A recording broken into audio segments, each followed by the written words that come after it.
Kim Ui-hyeon, who has fallen into utter despair about life. Ironically, the one who dragged him back in the end turned out to be his creditor. Kim Ui-hyeon held the hand of his young little brother and walked to the seaside. The innocent younger brother had no idea what his older brother was going to do.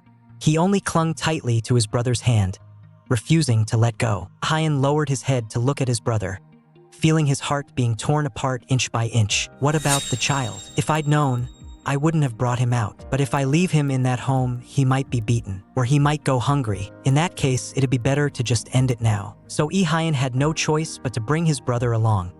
At least, his brother wouldn't be abandoned. Ui-hyeon held his brother tightly and, step by step, walked into the deeper part of the sea. Good days will always come. He had once been foolish enough to believe this without a doubt. But today is no different from any other miserable day before. It will be the same in the future. It might even be worse. Therefore, Ui-hyeon no longer believes that good days will always come. Splash. Ui-hyeon completely stopped believing that good days will always come. He only wanted to escape this drifting, uncertain panic. He wanted to escape this drifting, uncertain panic because he had nothing worth staying for. The only thing he cared about was in his arms. Clenching his teeth, eyes turning fierce, Ui-hyeon strode resolutely toward the deep sea. Suddenly, the seawater surged violently. A hand with astonishing strength grabbed the back of Ui-hyeon's clothes and held on tight. The man curled up the corners of his mouth and said smugly, "Got you." Ui-hyeon never imagined that someone would actually grab hold of him. He glared fiercely at the man. "What are you doing, Yeo Tae-ju?" The man grabbed Ui-hyeon and forcibly dragged him toward the shore, even raising his hand to signal his underlings not to come closer. Ui-hyeon struggled desperately, trying to make the man let him go. "This bastard took my already shattered life and ground it into dust. And it just had to be this bastard who caught me." The man twisted the water from his soaked clothes as he spoke. "Feeding you to the fish would be a waste. I almost missed my chance. Hitting someone and then running wasn't enough. He actually wanted to take this kid with him to Key. He actually wanted to take this little brat with him to commit suicide." As he spoke, he reached into Ui-hyeon's arms and took the child away. Looks like he really has nowhere left to go. Seeing him cry like that, just how scared was he? The child was still struggling desperately, but the man softened his voice to soothe him. "Don't be scared. It's all right now." But unexpectedly, the child only cried harder. "It's all right now." But unexpectedly, the child only cried harder, and even swung a fist into the man's face. That punch landed solidly. Only then did the man unwillingly hand the child back to Ui-hyeon. "Hey, Mr. Kim Ui-hyeon, what did the kid ever do wrong?" Ui-hyeon held his younger brother even tighter. "I never thought that, after hearing what the man said, I would regret having done that." The man lit a cigarette and went on, "But I never said you were in the wrong. Even if it's not worth much, there's still something you can leave behind. You've got debts to pay, don't you? So, is it your virginity?" The man licked his lips with a smile. In the blink of an eye, the three of them were already in the car heading back. The man stared at Ui-hyeon for a long time before he finally asked with a grin, "Was the child born by you? You look like a virgin, but you already have a child. What a surprise. Where's the child's father?" "He's my younger brother," Ui-hyeon replied coldly. "Ah, so it's your brother." The air instantly grew heavy. "Doesn't like to talk. Forget it, you look about the same age as me anyway." The man's lips twisted, that wicked smile not even slightly concealed. He was clearly smiling, yet it made people even more uneasy. They arrived at the destination very quickly. The black-haired woman pushed open the car door, pointed ahead, and said, "It's this guy, right? The one who smashed Lee Won-young's head and ran." "Yes." Yeo Tae-ju told the woman to take the child over and to change the wet clothes on the child immediately. "Come on, let's go. Big sis isn't scary." The woman smiled sweetly, picked up the sleeping child, and left. Watching his younger brother being carried away, Ui-hyeon panicked in an instant, wanting to rush over to stop her, but the man pushed him back into the seat with one hand. "Why?" Ui-hyeon forced down his anger and shouted outright. The man smoked unhurriedly and said, "If you can stay quiet for now, in a while you'll still get to see a perfectly unharmed little brat. Otherwise, you can forget about ever seeing him again in this lifetime. Besides, we still have some adult matters to talk about." Kim Ui-hyeon, 26 years old, with a younger brother at his side, an Omega who graduated from high school. Debt, 180 million. After the house is deducted, there's probably around 60 million left. The man flipped through the account book. "I never borrowed that money. That's not my debt.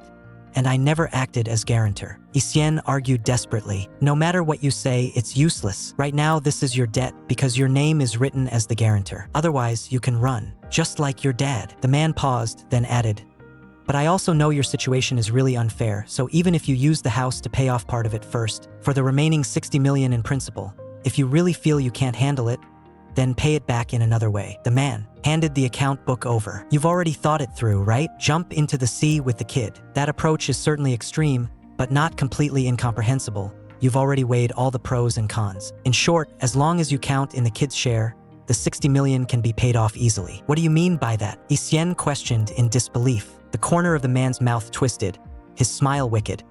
Since you're planning to go anyway, why not use your body for something more worthwhile? Pay off the debt? Don't be ridiculous. Who would use that kind of method? What, you're unwilling? Then earn the money and pay it back yourself. I won't force you. 60 million does sound like a lot right now, but it's not so much that it can't be repaid. The man stepped toward Ui-hyeon, hemming him in.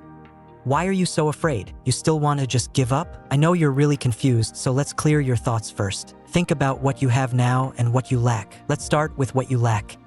You have no money, no home, no job. The man pinched Ui-hyeon's face, his tone turning even colder as he went on. Now for what you have.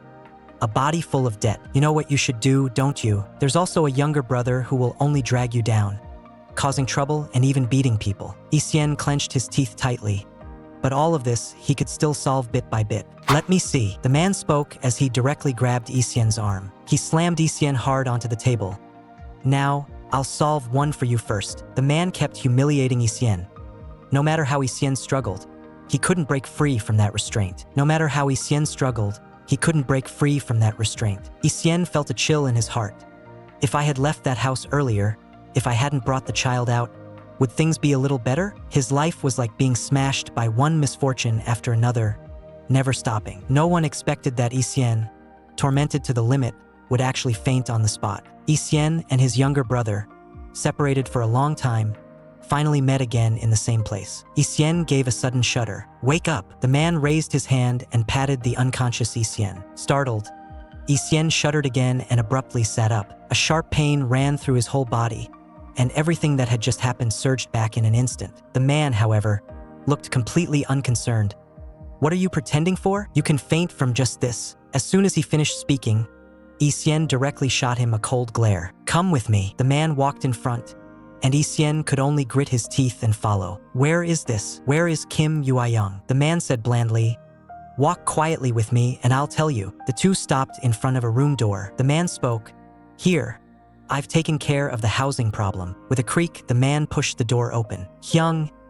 Ui-hyeon couldn't believe it. His eyes instantly widened. The younger brother rushed over and clung to him tightly. And only then did Ui-hyeon finally breathe a sigh of relief. So, for you, this counts as a good deal, right? I'm the one really getting the short end here. This place is for you to live in. Tomorrow, I'll also introduce you to a job. The man grinned from ear to ear and rattled off all the arrangements in one go. Rest for today. We'll talk about the specifics tomorrow. Don't even think about running away. How far can you go with a kid in tow? With that, he tossed out, Kim Ui-hyeon, see you tomorrow, and then shut the door straight away. The younger brother tugged at Ui-hyeon's sleeve. Bro.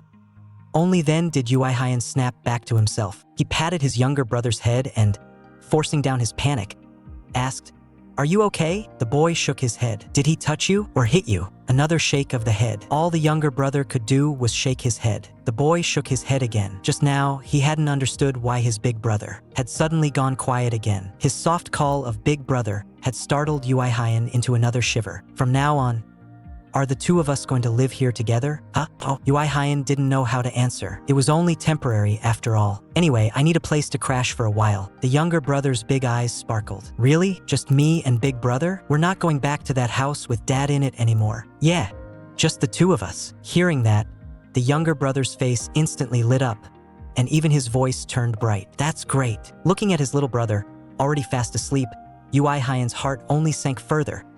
This child had never once made it clear whether he liked something or didn't like it. Just like that guy said, what fault do the child have? Kim Ui-hyeon, do you know what I was originally planning to do to you? Even if you found out, would you still think that living with me is a good thing? Would you still think it's good to live with me? That man's words replayed in my mind over and over.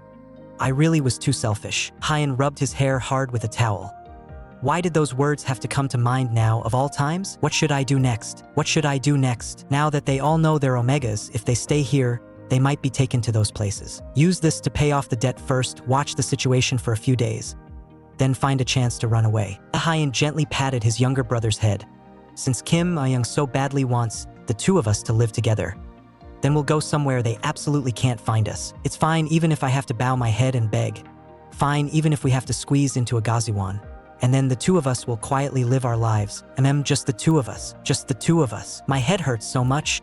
Like I've forgotten something really important, like that. Ui-hyeon slowly drifted off to sleep. After completely falling out with his dad, Ui-hyeon decided to run away from home. He couldn't bear to leave his still young little brother behind. So he took his brother with him. Cold sweat soaked his back. And in his deep sleep, Ui-hyeon dreamed of the past again. What did you just say? Ui-hyeon thought he had misheard. But the ajushi looked at him and said, the money? It's gone. Didn't I tell you before? Don't give my money to that person. Did you do this because you wanted Yong and me to go hungry? Ui-hyeon forced down his anger and pressed the uncle to answer. Was it because you were scared that you handed the money over to Kim Si-hyuk? Ui-hyeon's throat tightened with rage. He only tossed out 3 words. I'm leaving. With that, he turned and walked away. He threw down an I'm leaving and left. In the past, when he came home, he would at least ask where dad had gone. He hadn't expected the man to look completely indifferent. Gritting his teeth, Ui-hyeon pressed on. Where did all the money go? Hand it over right now. The man had already stood up by then. The man shot back at Ui-hyeon. Hand what over? That's right. I'm telling you to hand. Ui-hyeon didn't even finish his sentence. The man raised his hand and slapped Ui-hyeon hard across the face. You little punk. How dare you talk to me like that? You brat. How dare you talk to me like that? The moment you got that bit of money, you started yelling at me. I've got places I need to use it, so I spent it. Ui-hyeon was completely ignited. He swung back with a punch. You're that greedy for my tiny bit of money? You're that greedy for this little bit of money of mine? You even went to the place where I work part-time to take it. What gives you the right to be so self-righteous? You even snatched the money your own kid earns. Are you even human? Ui-hyeon grabbed the man by the collar, and in the very second, he raised his fist. In the next instant, his wrist was clamped down tight by the man. Ui-hyeon's chest constricted, as if his breath were being choked off.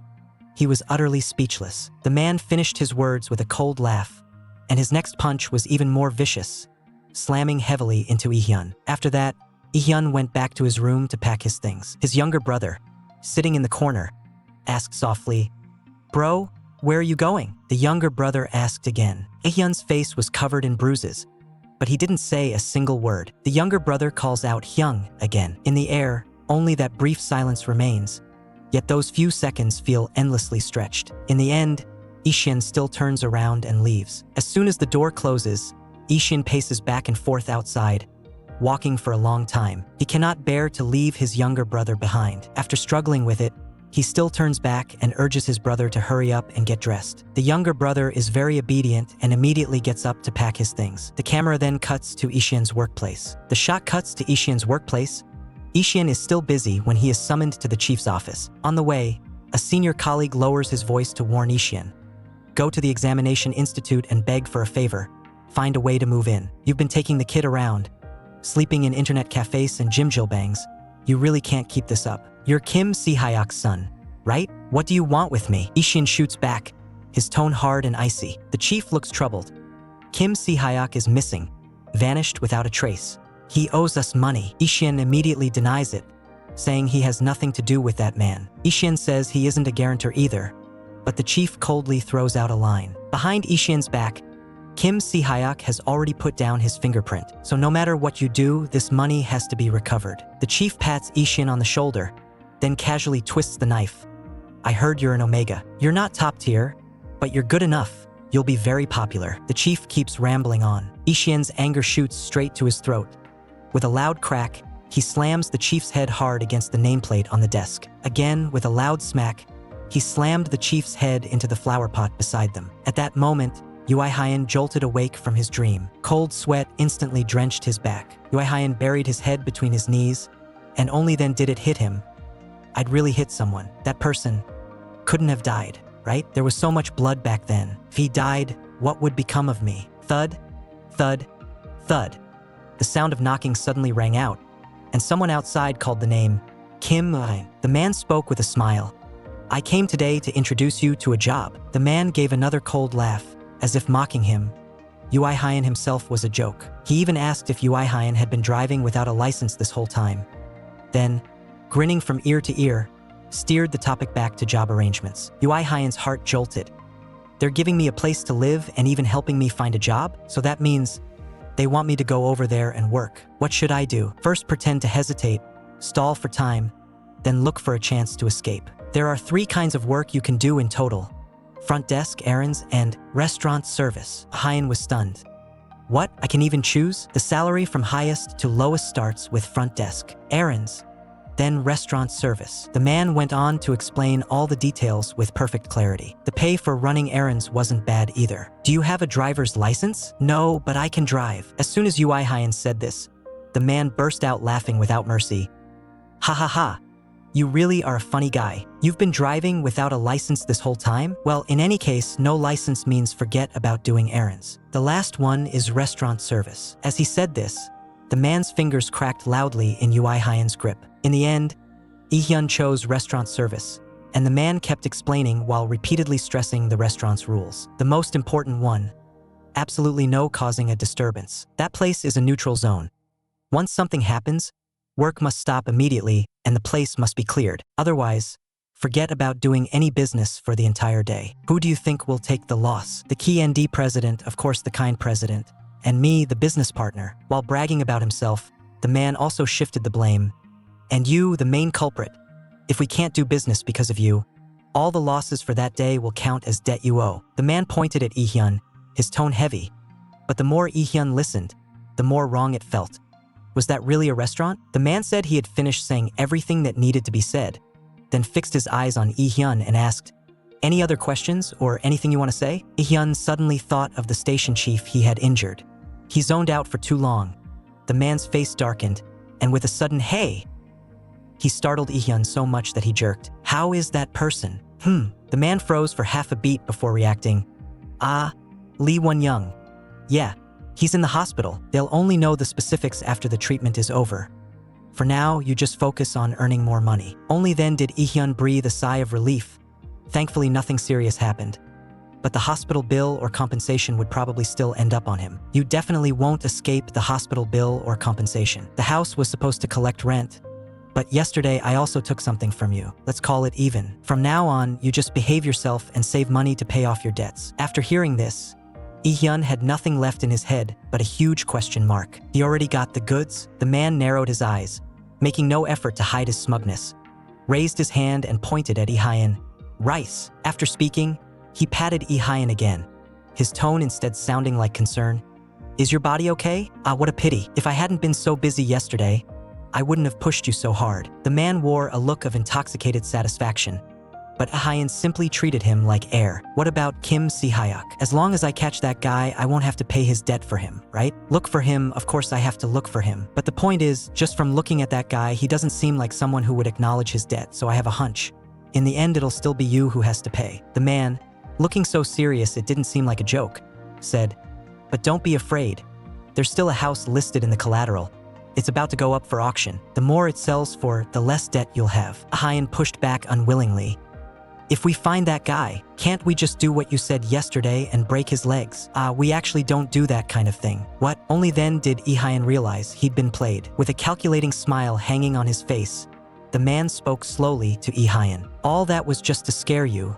That's the only reason I said it. Scare you a bit, then force out a couple of tears from you, because I really am a bastard by nature." Afraid his underlings might really scare Ui-hyeon off, the man simply came in person to block him. With a sharp smack, Lee Young, who was hiding behind the door, also flinched in shock. Ui-hyeon clenched his fists, trembling with rage, and cursed the moment he opened his mouth. "Bastard!" The man raised his hand and touched the cheek that had been hit. Hey, you really hit way too hard. You're quite a lot like that little brat." He shrugged. "I'll count this punch as something I deserved. The problem is," his tone suddenly changed, and the next second, he yanked Ui-hyeon's hand hard. He forcibly pulled Ui-hyeon to his side, pressing very close. "Your scent is too sweet. I can hardly hold myself back. Really, I like it too much." The man was still steeped in that scent, his voice hoarse. But Ui-hyeon was so disgusted his scalp tingled, and goosebumps broke out all over him in an instant. Ui-hyeon followed along and then got another fright. Kim, Ui-hyeon, come out. Oh, did the little brat sleep well? Ui-hyeon hurriedly backed away, moving farther from the doorway. Blocked behind his older brother, Ui-hyeon turned his head, staring tightly at the man with injuries on his face, his gaze drawn taut and scathed. The man touched the wounds on his face and was still smiling. So what if I'm unscathed? Do you think your brother is too handsome, so you want to look a bit longer? He added narcissistically. Confirming that his brother was really fine, Ui-hyeon finally let out a small breath. Kid, why do you sigh the moment you see my face? Ui-hyeon replied coldly. What's so strange about that? Then I'm off. The man suddenly seemed to remember something and added, oh, right? He turned around. He pulled a wad of cash from his wallet and slapped it onto the table. You too don't have any money on you right now, do you? Take it and use it. No need. Ui-hyeon rejected him outright. What do you mean, no need? Do you have money to eat? He can't calculate debts, so spend it without worry. Before Ui-hyeon had time to speak, the man shut the door and turned to leave. Did you really have to come tell him in person? Wouldn't it be enough to just send someone at random? If you send people like you over, he might be so scared that he runs away on the spot. The man held a cigarette between his lips and burst out laughing. Ha ha ha. If the president came in person, I bet he'd scare him off just the same. The driver laughed mercilessly, and the next second, the man shot him a cold glare. So he really agreed? Yeah, starting with restaurant service. Yeah. Starting with restaurant service. All right, then we'll wait a few more months. It won't take long. Just wait till he gets that bit of salary and realizes he can't even pay the interest. He'll definitely choose to sell himself. We're just letting him live in that house just like that. Why? That punk even has a kid with him. Why does that punk even have a kid with him? We have to give him a place to settle down and let the kid live comfortably so he won't think about running away. Especially don't scare that child. Treat him a little better and make things clear to the underlings. The man specifically instructed. That way, even if the guy gets other ideas, we can track him down immediately. The job Yeo Tae-ju introduced was nothing like what Ui-hyeon had been worrying about. It really was just restaurant service. The work was busy, and there were plenty of jerks, but the clock-in and clock-out times were strictly fixed. So with the remaining time, he could still go do some other jobs. And no one was watching him. They probably figured that since he had a kid with him, he couldn't possibly run. Pay off the money that he himself hadn't borrowed, wait for that guy to get out and stand trial, and then go live that miserable life as planned. Really? His younger brother's words echoed in his mind again. The price of running away had turned into the chains that trapped him here. Did that mean Coco and I counted too? The cost of running away, in the end, became the shackles that trapped people here. 1 month later, the president still caught everyone, not missing a single person. At 26 years old, after Alpha Light Xiaoyu, the president's people were also all caught. As soon as the fight ended, the subordinates came up to report. Over on Lee Won-young's side, things were wrapped up too. Business partner. What about Lee Won-young's aunt? What about my mom? Business partner. Executive director in charge of construction, Yeo Tae-ju, was also present. Won-young's mother and Yeo Tae-ju's aunt opened their mouths almost at the exact same second. Where's aunt? Where's my mom? Honestly, so noisy this early in the morning. Isn't this dress the new item I recommended? It's a perfect match for aunt. The man immediately followed up on her words, his tone fawning. Speaking of which, it looks like the project is progressing very smoothly. This time, I absolutely cannot lose to Eugene. The woman's gaze was as hard as nails. Tae-ju won't be able to wear pretty clothes for a while. He can only wear cheap t-shirts. Yeo Tae-ju shrugged. It's not the first time anyway. The trash behind aunt will clean them up completely. The woman gave a light smile. Quite reliable. With you all here, but there's one thing I'm really worried about. Ga-hyung, you two love fighting so much. How are you going to get married in the future? The smiles on both their faces instantly froze. The two of them smiles locked up on the spot. As if trying to escape, they immediately turned around to give orders to their subordinates. After finally finishing dealing with everything, the two of them collapsed straight into the car seats. The man softened his tone and rubbed Ui-hyeon's hair. Rein in your temper a bit. Damn marriage, why does every step feel more and more exhausting? The man lowered his head to operate the tablet, and a suddenly popping up message made him jolt on the spot. Hey, are you sure this money was earned by that guy? That guy with the kid? Yeah, that's him. I heard he's already paid back quite a bit, and he's working several jobs at the same time. The driver directly cleared up the question mark in my heart. After stopping in Jiangnan, he even gave me a lift to Shueling Cave on the way. The man stared at the doorway. Thud, thud, thud.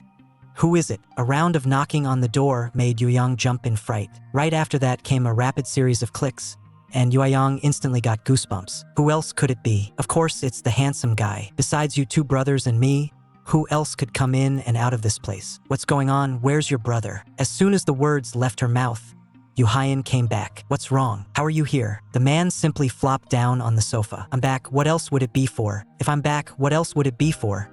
Just to tell you I got it. Ui-hyeon immediately noticed the stain on the man's clothes. He didn't press further. Kim Ba-young, have you eaten? Kim Ui-hyeon, have you eaten? Kim Ui-hyeon, have you eaten? Have you eaten? Ui-hyeon nodded obediently. Ui-hyeon nodded obediently. What's this? Ui-hyeon stared at the tablet, a hint of curiosity in his tone. Ui-hyeon's eyes lit up.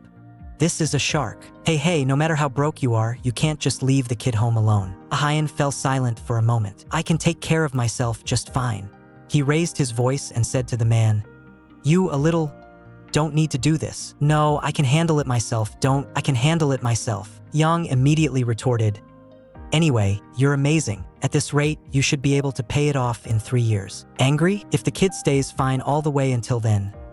With that one line, the man instantly ignited Ui-hyeon's fury. Just then, the doorbell went ding-dong. Looks like the delivery's here. The man immediately stood up and hurried off to the door. Then he came back carrying a box of food. Don't be so tense. You must be starving. Ui-hyeon was still holding his anger down. The three of them sat down at the dining table, ready to eat. Eat up, Kim Ui-hyeon. Eat up, Kim Ui-hyeon. The older brother picked up both chicken drumsticks and put them on his younger brother's plate. Aren't you going to dish me up a portion? The man asked with a face full of expectation, pointing at the plate. In the end, there was only a single lonely chicken neck left on the plate. What the heck? The difference is way too obvious, isn't it? Ui-hyeon couldn't be bothered to respond to him. He only quietly reminded Young, chew it up before you swallow. The man wore a punchable grin as he bit into the chicken neck, staring at Ui-hyeon the whole time. Then he suddenly burst into inexplicable laughter again, and Ui-hyeon's heart sank. This guy isn't actually crazy, is he? I'm done eating. If you keep doing things like this from now on, you'll pay it off in no time, and you won't even have to bother with the kid. All you ever do is work. Don't you feel tired? Ui-hyeon replied through gritted teeth. It's none of your business. Go do something wilder. You can earn in a day what you work hard for a whole month to make, and you'll still have plenty of time left to look after the child. Get lost. Aren't I already paying it back? Isn't it enough if I pay it off? Fine then, I won't push you. The man's expression was loaded with meaning. But at least buy the kid a phone. What if something really happens when they're alone? Uncle Wong really left. The man waved and shouted, Unwa, wait. Ui-hyeon grabbed the man's hand, his voice tightening. That person, how are they now? Before the words had even fallen, the man suddenly burst into loud laughter. The man had just lunged over. An instant later, there was a loud thud and a miserable scream. He bent over, clutching his face, hissing in pain. That hurts like hell. Who told you to suddenly go crazy? Ui-hyeon wiped his mouth hard, his eyes icy cold. And you still have the nerve to ask me? Didn't you grab me for exactly this? Ui-hyeon looked utterly speechless. What I asked was, how is that person you mentioned, the one called Lee Won-young, doing now? How else? Lying in the hospital. What? Still in the hospital? Is that serious? Huh? Seeing that it didn't seem that serious, Ui-hyeon finally let out a quiet breath of relief. I'll let you know if there's any news. Don't come again, call. Ui-hyeon felt uncomfortable. His tone pressed down harshly. Hey, this is my house. The man slapped the door like he was throwing a tantrum. What right do you have to keep me out of my own home? In the end, Ui-hyeon slammed a fist straight into his face. At least don't come in reeking like that. The kid's still here. Let me think about it. Only then did Yeo Tae-ju notice the stain on his clothes, and his expression froze for half a second. Next time we meet, don't cause any more trouble and rein in your temper. The man rubbed Ui-hyeon's hair as if coaxing a child, his tone overly indulgent. Get lost. Ui-hyeon slapped his hand away, but the man just burst out laughing and turned to leave as if nothing had happened. Young suddenly fell ill, and the man actually volunteered to take care of the child. The house of President Kim Si-hyok has finished its auction, and then it was originally worth at least over $1 billion. And then it should have sold for at least over $1 billion. But no one raised a paddle on site, so the winning bid was 0. it'll probably be forced down to 700 million won at best. What? Probably only able to close at about 700 million? Ui-hyeon frowned tightly. What's going on? Is that house haunted or something? Pretty much. The other person gave a derisive laugh. The way Kim Si-hyuk ran off is as hard to catch as a ghost. But if they sold it now, the debt his son would have to shoulder would only grow heavier. The corners of the man's mouth couldn't be pressed down no matter what.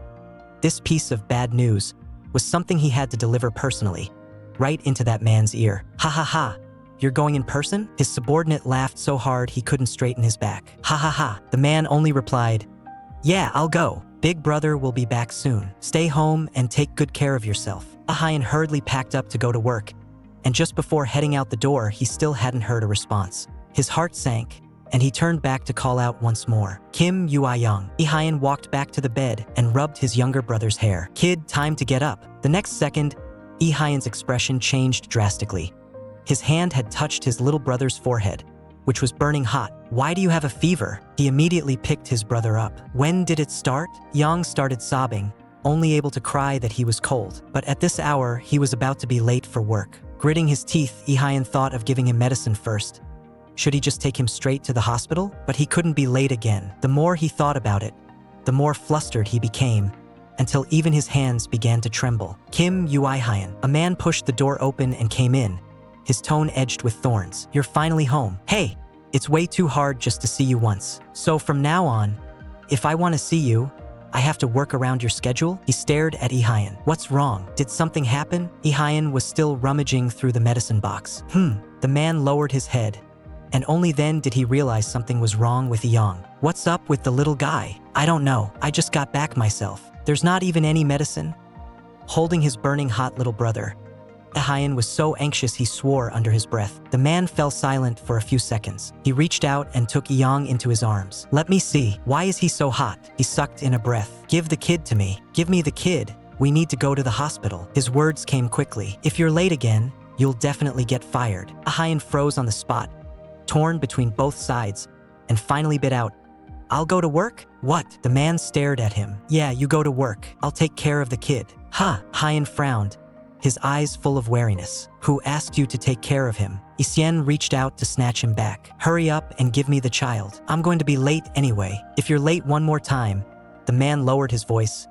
You'll be fired, right? What are you looking for? Medicine for the child? There really is some. The man lifted his arm and accidentally bumped into Ui-hyeon. There really is some. The man lifted his arm and accidentally bumped into Ui-hyeon. Ui-hyeon's expression changed in panic. The man raised his hand and directly covered Ui-hyeon's face. Then he patted Ui-hyeon. I'll give him the medicine. I'll take care of the child for a day. You go to work. If anything happens, I'll call you. Don't worry. But Ui-hyeon's face was full of suspicion. The man glanced at the time. Do you want to get fired? Only then did Ui-hyeon hurriedly pack up and rush off to work. The little lamb under his command just stared straight at the man, as if nailed in place. When Ui-hyeon was about to go out, he was still standing there motionless. The man waved with a smile. Earn some more money and bring it back, darling. Ui-hyeon got goosebumps on the spot. Those 3 words, darling, directly disgusted Ui-hyeon to the point of feeling chilled. Ui-hyeon only threw back one line.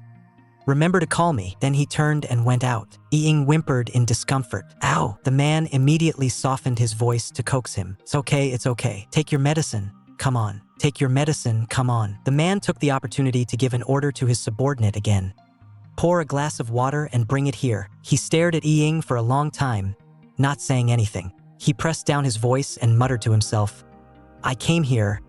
What exactly did I come here for? The moment he thought of Ui-hyeon being bullied by someone, the man's anger could no longer be contained. Ui-hyeon worked absent-mindedly, starting to wonder if he was going crazy. Wondering if he was going crazy, no matter how rushed he was, he shouldn't have handed a sick child over to that guy. Handed over to that guy.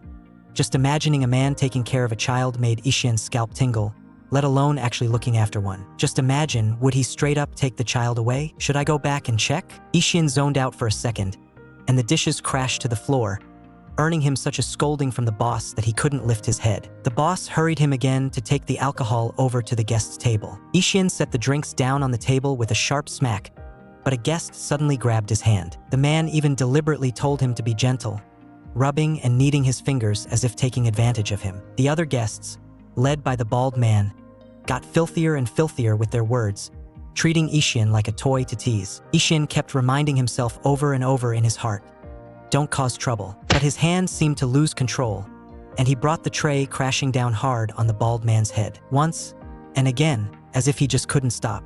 He even grabbed a fork and stabbed down again and again. The bald man shot to his feet, grabbed Ui-hyeon, and flung him toward the door. With a bang, Ui-hyeon slammed into it, his head breaking open and bleeding. The bald man still wasn't satisfied, continuing to curse and humiliate him. Ui-hyeon was completely set off, clenched his teeth, and threw a punch with all his strength. At that moment, the bald man's underlings rushed in. What were they still spacing out for? Several of them yanked and shoved while pinning him down, working together to hold Ui-hyeon firmly in place. Struggle all you want. But no matter how Ui-hyeon struggled, he couldn't get away. Just then, someone pushed the door open. A man stood in the doorway, his gaze landing directly on Ui-hyeon, who was being beaten up. He strode straight up and grabbed the bald man's collar in one yank. In the next second, he viciously flung the man to the side. Choking his neck, the man twisted his arm back and clamped down on the hand that was gripping Ui-hyeon's throat. Just to grab an omega, and it takes 3 of you to go at him together. The man's voice was piercingly cold. "Don't you uncles feel ashamed?" There was a cracking sound, followed by a shrill, miserable scream. Finally released, Ui-hyeon's chest heaved violently as he barely managed to catch his breath. The man grabbed Ui-hyeon's arm. "You go out first." Ui-hyeon froze. "Why are you here? Cut the crap." After saying that, the man directly flung him out. "Hey!" Even fiercer sounds of fighting immediately came from inside the room. Not long after, Yong walked out, and Ui-hyeon hurried forward to ask, "Why are you here? Where's the kid?" The man tossed over a handkerchief. "Wipe your sweat. You're afraid I'll eat that little brat? You're afraid I'll lay a hand on that little brat? He's had a persistent high fever, so I took him to the hospital first." "What? Don't panic. It's just a cold." The man's tone was as icy as frost, his gaze nailed firmly onto Ui-hyeon. Because of the fight, the restaurant owner immediately decided to suspend business. Watching as the restaurant suddenly became empty, the man rubbed his forehead in a headache. "Your temper is way too explosive. Look at what you've done to the place. I said it from the start, as long as someone causes trouble, the shop has to close. Just for today alone, we lost 4 million straight. If you keep this up every time, you might as well just go work reception." "Fine, then I'll go do reception work now, and I'll pay the money back slowly. Isn't that enough? As long as I can pay it back, it's fine." The man looked at Ui-hyeon thoughtfully. "If you can really do it this once, you don't have to pay this money back." Ui-hyeon turned his face to the side. "You're all like this, every single one of you." The man raised his hand and rubbed Ui-hyeon's hair. "Hey, didn't I tell you before? Keep that temper in check." Ui-hyeon glared at him fiercely and shook off that hand directly. "What's wrong? Rather than going to do reception and facing a crowd of people, wouldn't it be better to just face me alone? It's not like it's the first time anyway." The man curled his lips. "Got it, yeah." The man's eyes lit up. He couldn't hide how happy he was. "If you dare go back on your word, I will absolutely not let you off." The man gave a faint smile. "I'm not the kind of person whose word doesn't count." As he spoke, he grabbed Ui-hyeon's hand in one motion. "Let's go." Hey, are you crazy?" Ui-hyeon was clearly very resistant. The man turned back, a hint of amusement in his eyes. "What are you thinking about? I'm taking you to the hospital." Ui-hyeon was really furious now. Ing was on an 4 drip and still sleeping. Fortunately, they had brought him in time so it hadn't dragged on into pneumonia. When Ui-hyeon went to the front desk to pay the medical bills, the staff said the bill had already been settled. Who? In Ui-hyeon's heart, he actually already had the answer. The man leaned against the car, head lowered as he smoked. Holding back his anger, Ui-hyeon reminded him, "Don't smoke at the hospital entrance. Is the little patient feeling any better?" As he spoke, he raised his hand to brush aside the hair on Ui-hyeon's forehead. "How's the injury on your head? If it leaves a scar, what are you going to do?" Ui-hyeon slapped his hand away and said coldly that he was fine. "Have you had an x-ray? You didn't get amnesia, did you? What are you talking about?" The man pulled Ui-hyeon into his arms and said beside his ear, "Don't forget what you promised me." Just now he'd still been angry because of what those people said, and now things had really come to this step, but ironically, this was the best option for the moment. Yet, even though this was clearly the best option right now, you actually dried your hair before coming out. There was a very unique scent on Ui-hyeon, like how the trees quietly bloom before summer arrives. The flowers were white like grains of rice, and they were everywhere along the roadside. As soon as spring came, the fragrance of the flowers would spread, light and sweet, almost there yet not quite. That kind of light, elusive sweetness would make a person sink in bit by bit and become unknowingly addicted. The man's evaluation of Ui-hyeon was, A very short temper, very tall, not like an omega at all. But Ui-hyeon knew very well that if he didn't look like this, his life would only be even more miserable. Only after everything was taken care of did Ui-hyeon finally remember to ask the man, "What are you doing here so early in the morning?" The man smiled, his tone as if teasing you. "What you owe me has just increased again, because the final auction price of the apartment was even lower than the estimate." With a bang, Ui-hyeon locked himself in the bathroom. He had done something this absurd, yet his debts were still going up. Yeah, how could tens of millions be that easy to settle? Serves you right. Kim Si-hyuk still couldn't find that person. And he himself hadn't been discharged yet either. "I just have to push myself a bit harder than now, that's all." Ui-hyeon suppressed his emotions and comforted himself like this. Things will get better. Ui-hyeon couldn't stop worrying about his younger brother. If he woke up alone in the hospital, he would definitely be scared. He casually washed his face, brushed his teeth, and was about to rush to the hospital. But the man yanked him back. "You know very well, don't you, that your life is really exhausting. Try living a little more lightly. I'll have the people over there take better care of you. You just need to rein in your temper a bit. You think living like this is so fun, don't you? All you ever do is giggle and laugh all day." Yeo Tae-ju, in your eyes, am I the kind of idiot who trades for an easy life using shady methods that can't see the light of day? Maybe you just enjoy the process of talking me around and think it's a good time. But for me, I'm choosing a relatively better one out of a pitifully small set of options. Afraid I'll struggle desperately to live? Then I'll struggle even harder. Afraid that one day I really won't want to live anymore? When that time comes, I might just blow your head off. Anyway, right now I'm living like a walking corpse. So whether the debt piles up or I get killed, it doesn't matter. After listening, the man actually burst out laughing. "Where are you going? I said I'd give you a ride. Give me 10 seconds. Ui-hyeon jogged all the way to the hospital, and when he pushed the door open, Young was already awake. "Why are you up so early?" The younger brother threw himself straight into his older brother's arms, hugging him tightly. His eyes were red, his voice was trembling, and he called Hyung in a choked, aggrieved tone. Was he scared out of his wits when his big brother wasn't there? "But you still held on. Really, you did great." As Ui-hyeon soothed him in a low voice, Young chattered excitedly to Tattle. "The doctor read me a book and even gave me juice." The man walked over, his tone as casual as if he were just chatting. "You'll be discharged tonight. Little cutie is all recovered." Kim Ui-hyeon immediately frowned. "I'm not a little cutie." He hated being called that. "Kim Ui-hyeon, when you were sick, it was this Hyung who brought you to the hospital. You need to say thank you." Ui-hyeon froze on the spot. Awkwardly, he squeezed out a thank you. Yeo Tae-ju burst out laughing. Smiling, Yeo Tae-ju raised his hand, mussed Ui-hyeon's hair even more, then lowered his voice to remind him, "Don't get sick again. Your brother will be so worried he won't be able to sleep." Seeing it was still early, Ui-hyeon wanted to let his younger brother sleep a bit longer. But Ui-hyeon had already slept too long. Those big, dazzling eyes stared straight at his brother, as if afraid he would walk away the very next second. Ui-hyeon was watching the time and getting ready to go to work, but unexpectedly his younger brother called out first, "Hyung, are you going to work?" "I'll go for a bit. Go when it's light out." "Yeah, I'll go for a bit. I'll go when it's light out." The man felt a jolt in his chest. "So indifferent? Then I'll stay with you a little longer. I'll come pick you up after I get off work tonight." "Really?" Ui-hyeon's eyes lit up at once. Yeo Tae-ju couldn't help laughing. He won't even take a paid day off to rest. But when it comes to this kid, he really has no defenses. Yeo Tae-ju walked Ui-hyeon to the door. "Here we are. Make a bit more money today and come back early." "What about the medical bills? How much is it?" Only then did Yeo Tae-ju remember. "Ah, yes. And I still haven't collected the medical fee." After he said that, he reached out and pinched Ui-hyeon's face. "I'll use this to offset the debt first." Fuming with anger, Ui-hyeon got out of the car, while the man behind him couldn't stop laughing. The man behind him was laughing so loudly that when the restaurant owner saw the wound on Ui-hyeon's neck, he thought it had been done by Yeo Tae-ju. He called directly to question him, and the man being named sounded very helpless. He dialed Ui-hyeon's number. "Hello," he called Ui-hyeon. "Hello.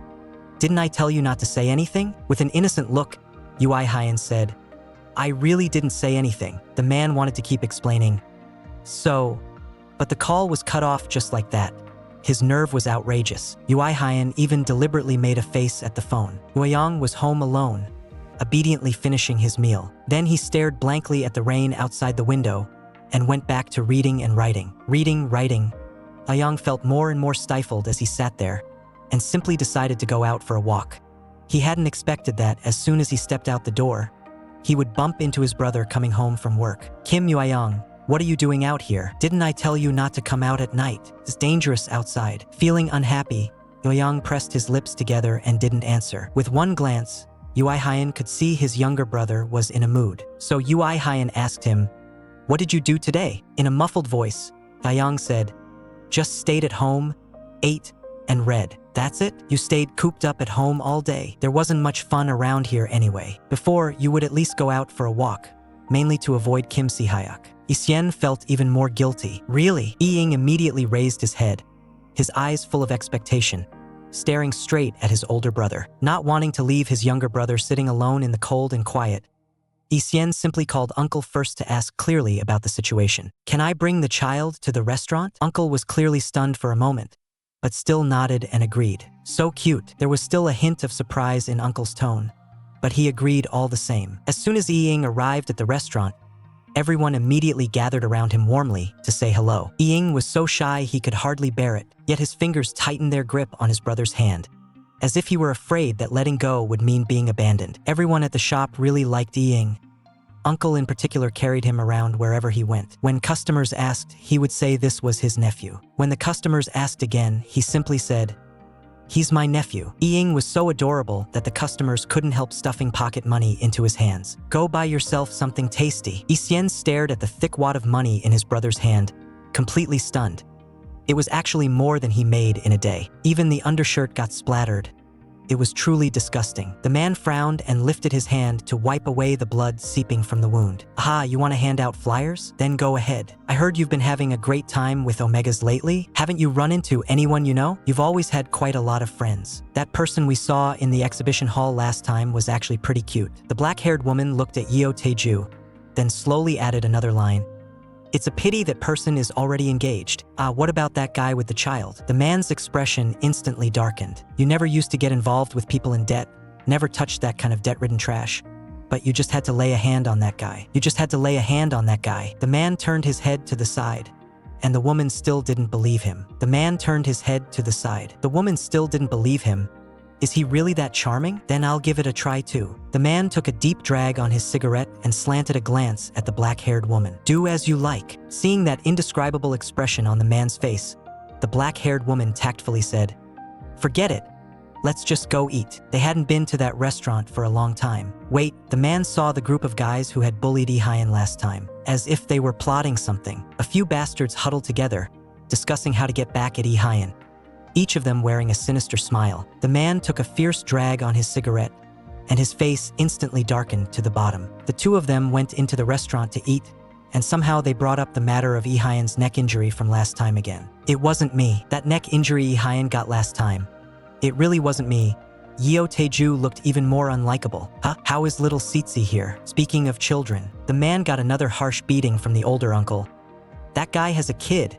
Why didn't you say so earlier? Didn't I mention it?" The man was already injured, and then took a few more heavy blows, grimacing in pain. Lee-hyeon pushed the door open and entered the hall, and as soon as the man saw him, he immediately hurried over and slung an arm around Lee-hyeon's shoulders. Lee-hyeon was startled on the spot. Lee-hyeon struggled to shake off his arm, but the man just burst out laughing. "What are you doing here? What else could you be doing?" "Of course I'm here to eat. Did you think I came here to see you?" The other employees quietly watched the two of them. Going back and forth, they started arguing. "Why did you bring the kid here? Shouldn't he be staying at home all the time?" The man knew taking care of a child was exhausting, so he lowered his voice to remind Ui-hyeon. "Stop bringing him here all the time. It's not good for the child. Send him to kindergarten." Ui-hyeon instantly exploded. "You think I have that kind of money and time?" With a slightly sarcastic smile, the man said, "Then go find some rich sucker.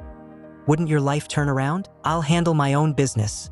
I don't need you teaching me." Ui-hyeon shot back with a cold face. "In the club, there are plenty of that kind of suckers." The words those bastards had said echoed in his ears again and again. The man didn't press the issue anymore. All right, just eat. In-young, take care of them," he called out casually. "Huh?" Only then did Ui-hyeon notice there was someone else standing nearby. The two of them were standing very close, looking intimate no matter how you saw it.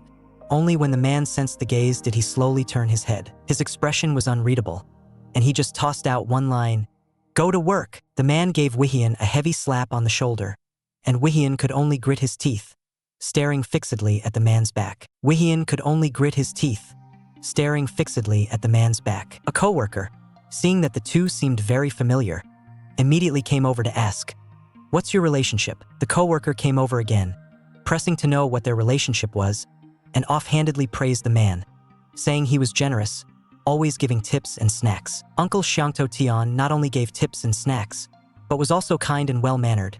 The more Ui-hyeon listened, the more annoyed he got. Back when these people were working here, these people see so many assholes on a daily basis. Have their brains gone bad or something? Poise? Where would that come from? Not going to give me a tip? Hyun looked like he wouldn't leave unless he got one. The two of them just kept drinking slowly like that. Uncle was right. Now I finally feel relieved.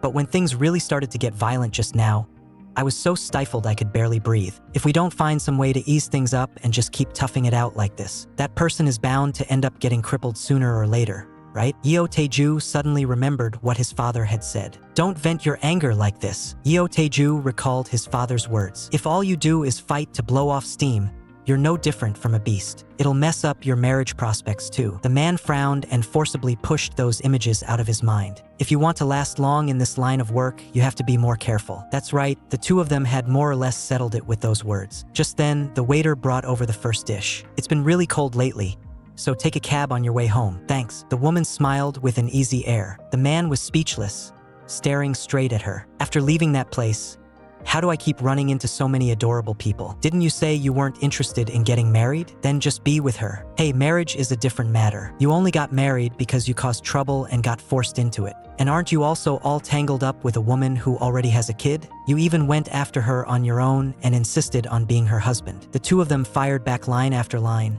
stabbing right where it hurt. What do you mean, being her husband? I'm just helping her out. She has a kid. Doesn't that make you think of Taeyeon? The man stubbornly tried to explain. The woman shrugged. HM? Not at all. And it's not like he's a married man anyway. That kid is his younger brother. The man was so angry he was about to explode. That guy was off from the very first time he appeared. He raised his hand and smashed Lee Won-young's head. He even dragged a child along to make a suicide scene. No matter how kindly others treated him, he'd still shout back at them. Anyway, he's really the first person I've ever seen like that. But the smell on him just happens to be really nice. The drunken man stared at her.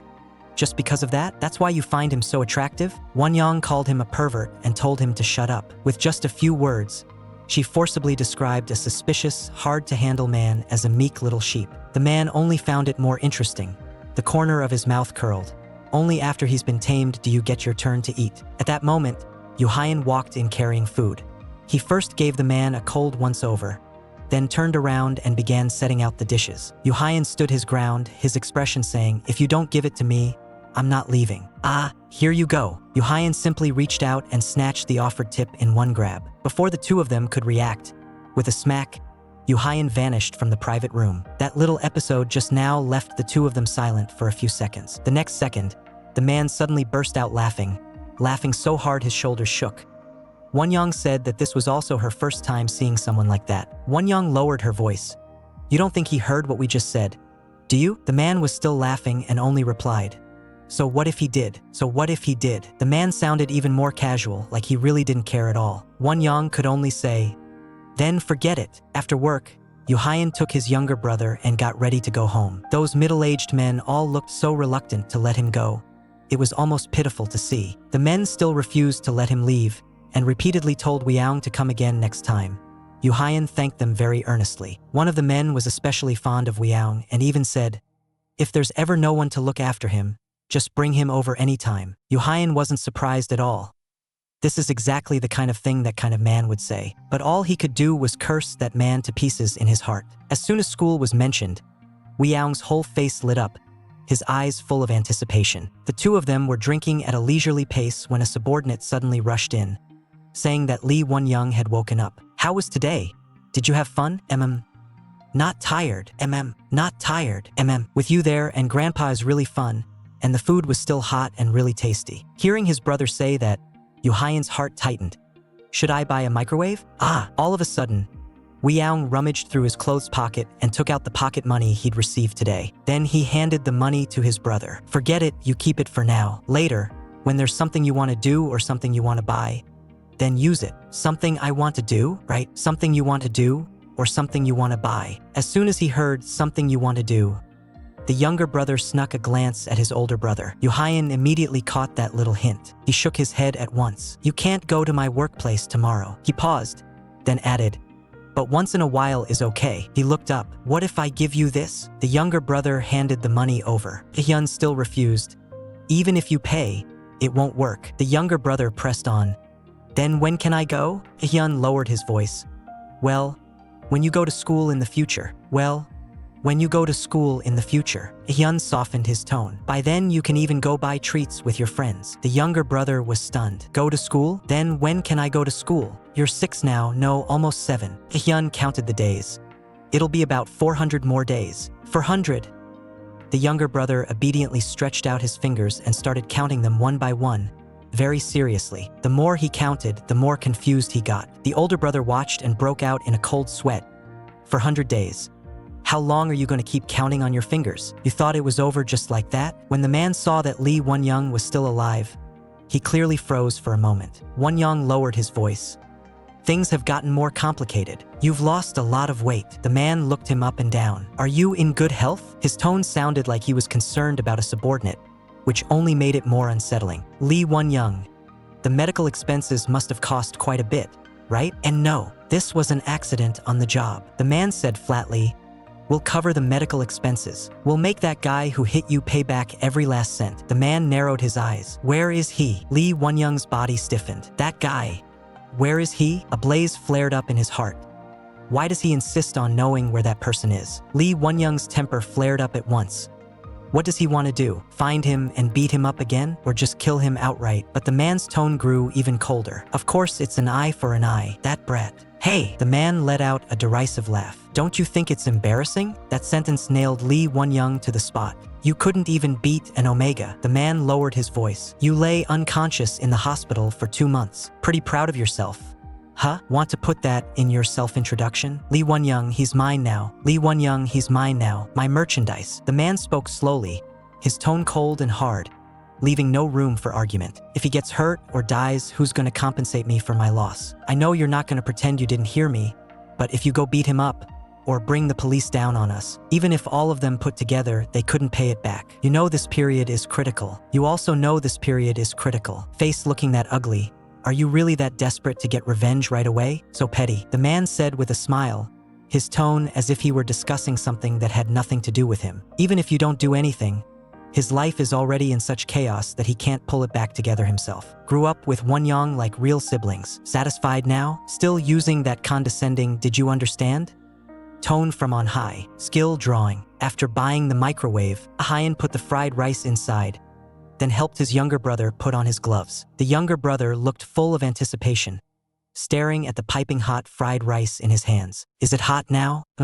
Ying thought this thing was unbelievably magical. From now on, if the food gets cold, just use this. For reheating, don't press any other buttons, 1 minute at a time. If it's still too cold, then add another minute. The plate will be very hot, so be sure to wear gloves before taking it out. Ui-hyeon carefully reminded his younger brother, hurry and eat, Ui-hyeon watched his brother chew slowly. Small bites, Ui-hyeon watched his brother chew slowly, but in his heart he was thinking, is he full, or does it not taste good? Every time this kid goes to the restaurant lately, he comes back like this. Is the restaurant food really that much better? Just then, a withdrawal notification popped up on his phone. In the past, whenever I saw the amount shown in the text message, my whole mind would go blank. I had originally thought that at least I could pay back a bit of the principal last month. But what happened? I couldn't even get close to touching the principal. It was only enough to pay the interest. I went to work.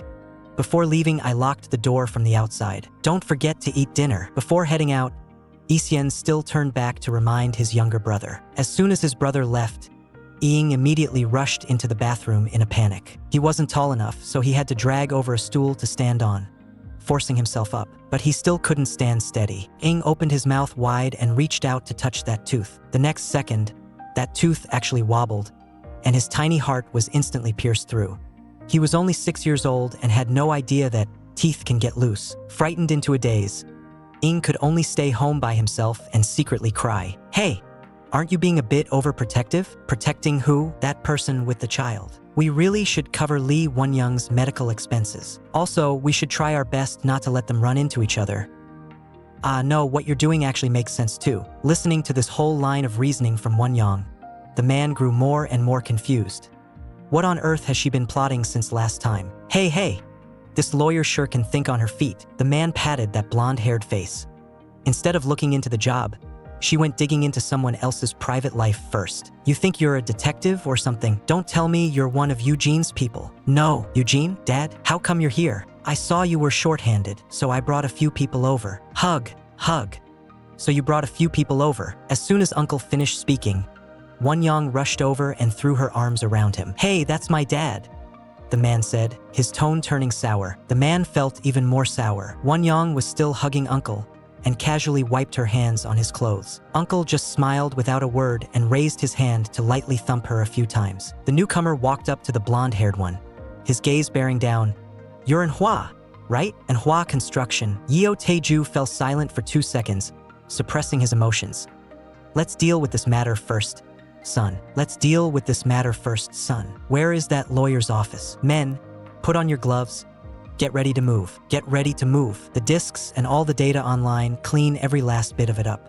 That's our Roan, all right. As Won-young spoke, she puckered her lips and leaned in.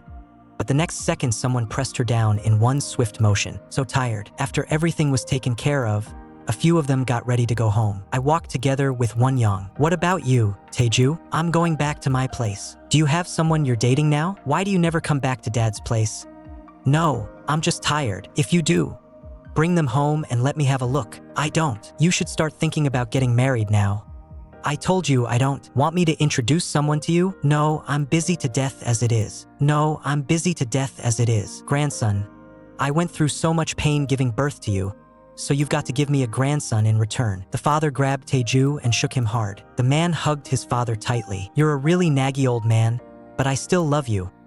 I don't want your love. I want a grandson. I just want a grandson. Crack, that loose tooth finally fell out. Young stared at the tooth, completely stunned, like the sky had collapsed. I'm back, I said when I heard the door open. Young panicked, hurriedly picked up the tooth, and shoved it into his pants pocket. Nothing happened today, right? Young said nothing. What are you doing?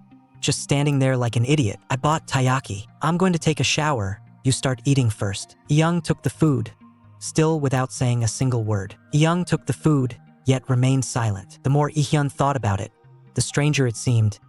What on earth is up with this kid today? When Ui-hyeon came out after his shower, he saw Young holding the taiyaki, sitting on the floor in a daze. Why are you just holding it and not eating? Ui-hyeon sat down next to his younger brother. I want to eat it together with you, big bro. Yeah, I want to eat it together with you, big bro. Ui-hyeon took out the fish-shaped cakes and gave one to each of them. Eat. Young stared at the fish in his hand, dazed for a few seconds. After staring blankly for a few seconds, he finally began to eat in tiny bites. The more Ui-hyeon watched, the more wrong it seemed. The more he watched, the more wrong it seemed. And Ui-hyeon directly snatched the fish from Iying's hand. After snatching the fish away, Ui-hyeon naturally pulled his younger brother into his arms. He touched Iying's forehead and face. No fever. Are you feeling unwell somewhere? If anything's wrong, tell your big brother right away. Ui-hyeon's voice was tight. If you're sick and don't say anything, something really could happen. Just gritting your teeth is useless.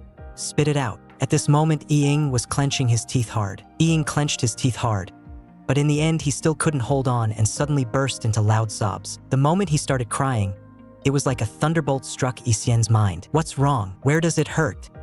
Tell your brother. But Iying could only sob and wail. Does your stomach hurt? Hurt so much you can't talk? Where exactly does it hurt? Where exactly does it hurt? Ui-hyeon hugged him even tighter, ready to rush to the hospital in the next second. Just as he was about to rush to the hospital, Ui-hyeon still didn't understand. After Iying finished that sentence, he cried even harder, watching his younger brother bawling with his mouth wide open. Ui-hyeon's whole body went rigid.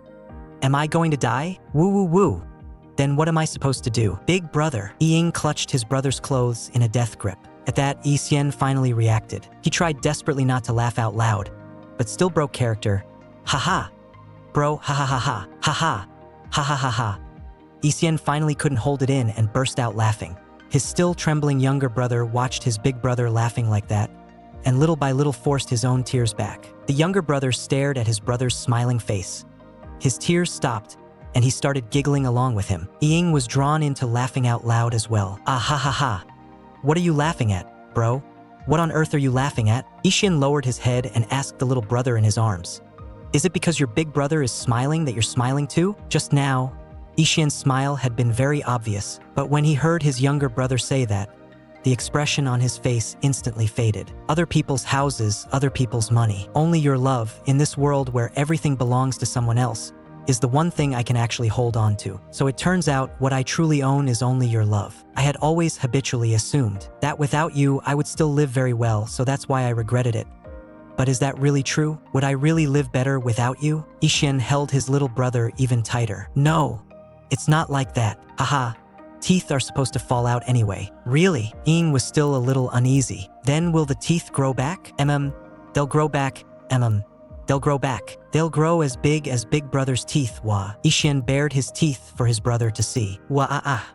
Ing suddenly lit up. Ing's smile grew even brighter. And also, very soon you'll be able to go to school too. School? The little brother stood up happily. He had thought he would have to wait another year, so he'd thought it was still far off. But suddenly it was here. When? Faster than 400 days. Can I go on my birthday? The little brother was so excited he kept asking questions one after another. Once I lose another 1 or 2 teeth, I can go to school. Just a moment ago, Ing had still been dancing with joy. Just now, Ing, who had been dancing with excitement, suddenly went quiet. What's wrong? I followed my younger brother's line of sight and looked over. The man was leaning against the wall, staring at us. The moment he saw him, the smile on Ui-hyeon's face vanished. When did you get here? At least say something. There wasn't a sound at all. You just didn't hear it yourself. You're laughing so happily. What are you doing here? The man looked completely casual and sat down directly. The man's heart skipped a beat. Yeah, what did I come here for again? After parting ways with Dad, I had actually planned to go straight home. Outside, the cold was like knives. The man forcibly shoved his own coat onto Ui-hyeon. I don't need it. It smells like you. Put your arms in, be good. Don't catch a cold, or you'll come bothering me again later. In the end, Ui-hyeon couldn't win the argument and could only hold his breath and put the coat on. What did you actually come here to say? You're not just bad-tempered. You're not just bad-tempered. You're also especially impatient. Forget it. I'm not. Lee Won-young has been discharged from the hospital. Ui-hyeon suddenly snatched the alcohol away. He tipped his head back and took several fierce gulps, like he was forcing his emotions down. He said as long as the medical bills are paid off, he won't press charges. Why? Ui-hyeon couldn't figure it out. The man knew very well. Of course it was because I told him not to press charges. But all he said aloud lightly was, who knows? Maybe he felt embarrassed. Anyway, isn't this better? You don't have to spend money on a lawyer. And you don't have the time either. Ui-hyeon was silent for a few seconds. But what exactly did Lee Won-young do to make you beat him up like that? That guy was putting his hands all over me. The man finally reacted. So that's how it is. No wonder, after all, that guy has done this kind of thing before. Ui-hyeon said coldly. People like you deserve to be dismembered. What? That's going too far. Yeo Tae-ju was stunned with fear. But I paid, you know? Hearing that, Ui-hyeon burned with anger and shivered with shame. Stay away from me. Smack. His fist crashed into the man's face. Yet Ui-hyeon only felt more bewildered. Why did the clerk speak so well of Yeo Tae-ju, yet treat only me so terribly? How much are the medical bills in total? Tens of millions. The man rubbed his swollen face. How am I supposed to repay that? I absolutely can't pay it all at once. Of course you have to pay back what you borrowed from me. I already fronted your hospitalization fees long ago. What? Who gave you the right to decide that on your own? What? Did you have any other way to get the money? Go take out some other high-interest loan? Or go find some rich alpha somewhere? The man stared at Ui-hyeon, suppressing his anger. I help you pay it back and you don't even thank me, fine. But if you go borrow elsewhere, you think they'll give you a place to live? Give you a job? Huh? How could they possibly give you any of that? They'll only sell you off to that kind of place. Ui-hyeon turned his head away. Even if he used all his available time just to earn money, the debt was still growing. It clearly wasn't money I borrowed, nor a seal I stamped. But this time it really was my responsibility. It stung sharply, just like Yeo Tae-ju said. It hurt until it went numb. If I borrow elsewhere, I'll definitely be sold off right away. But how long can this guy keep being tolerant of me? The man pulled Ui-hyeon into his arms. Hey, don't be upset. I'll help you get Kim Si-hyuk back. Why? Why else could it be? Because I can tell you're really fighting to stay alive, and with a child in tow. It's just too pitiful. The man lightly poked Ui-hyeon's cheek with his fingertip. Liar. Ui-hyeon slapped his hand away. You clearly said before that taking the rougher road is the best way. Hypocrite. He definitely wants to use that gentle act to force me to nod. But what if this time he actually means it? As long as I pay off the medical bills, I can take Kim Ui-hyeon somewhere else. Am I out of my mind? I clearly know it's fake, so why do I still feel relieved? Even a 6-year-old kid wouldn't be this naive. Kim Ui-hyeon. I clearly know how fake he is, yet I still let him lead me along. So annoying. Am I crazy? Thinking about it this way, he's not gonna go try to kill himself again, is he? In the past, whenever I heard this man talk, I would snap awake right away. But the first time I met him, he had a child with him and looked like he could die any second. What's worse is that now he's actually struggling to live. The more Ui-hyeon thought about it, the madder he got. That smack just now was definitely him losing control. The more Ui-hyeon thought about it, the angrier he became, and he glared hard at the man. But the man was still smiling. Ouch!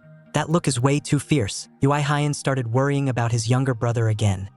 What would he do without me? He's gonna start school soon. At this moment, the man instead felt grateful that the child existed. That kid gets scared out of his wits just from losing a single tooth. When I took him out to the sea, what on earth was he feeling back then? He must have understood.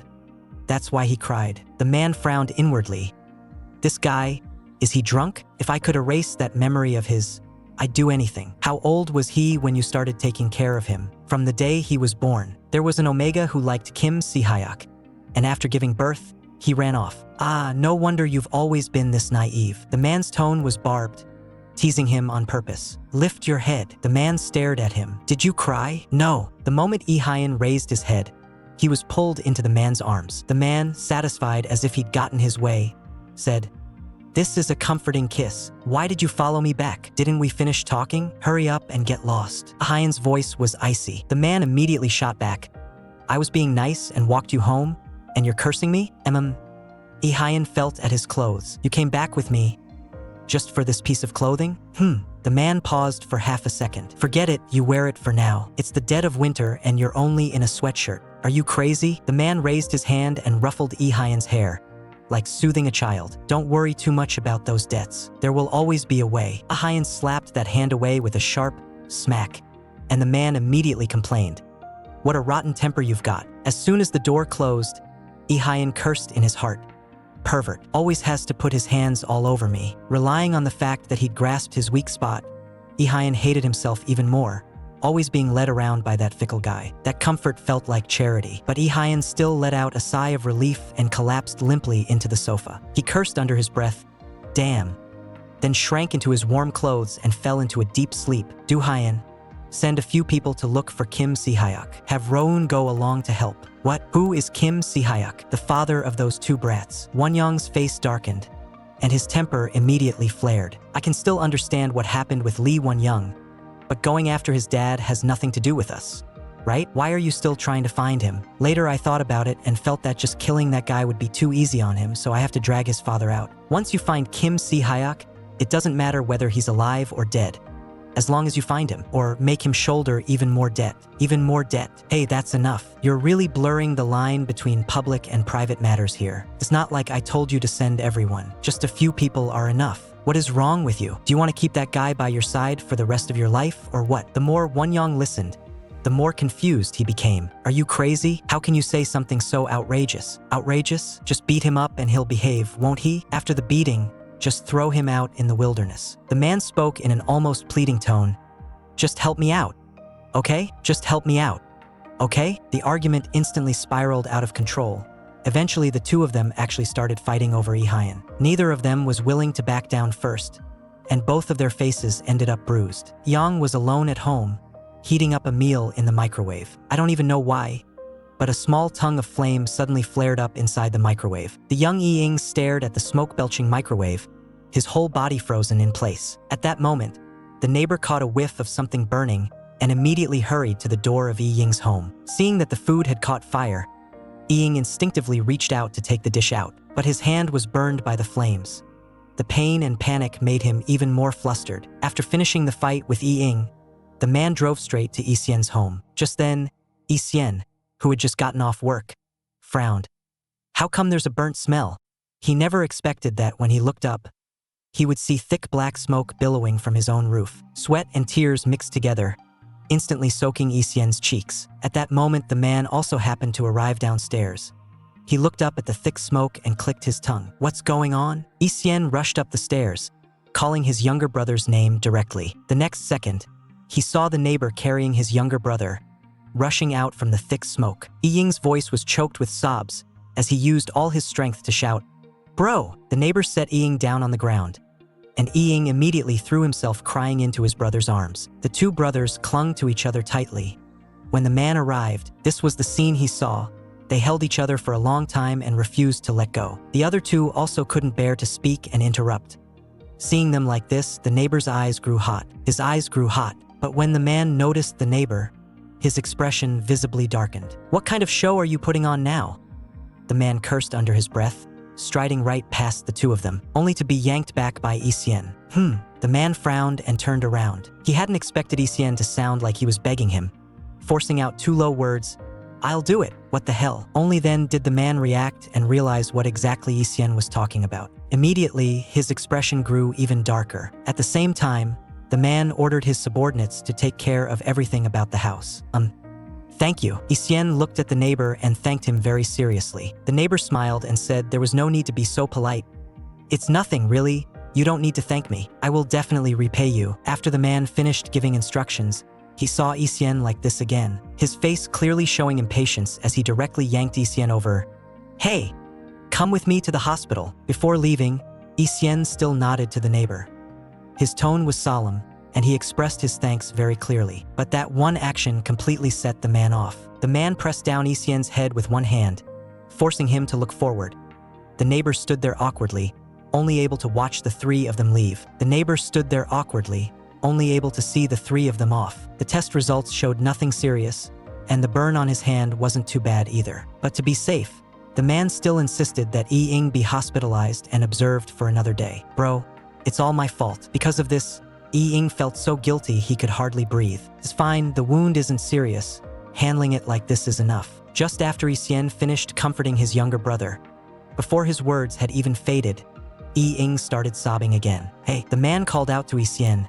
"Come out and talk. Earlier you refused no matter what, right? Now, have you really thought it through?" Ui-hyeon nodded. "The working hours are very short, right?" Ui-hyeon nodded and repeated, "The working hours are very short, right?" The man raised an eyebrow and teased him with a smile.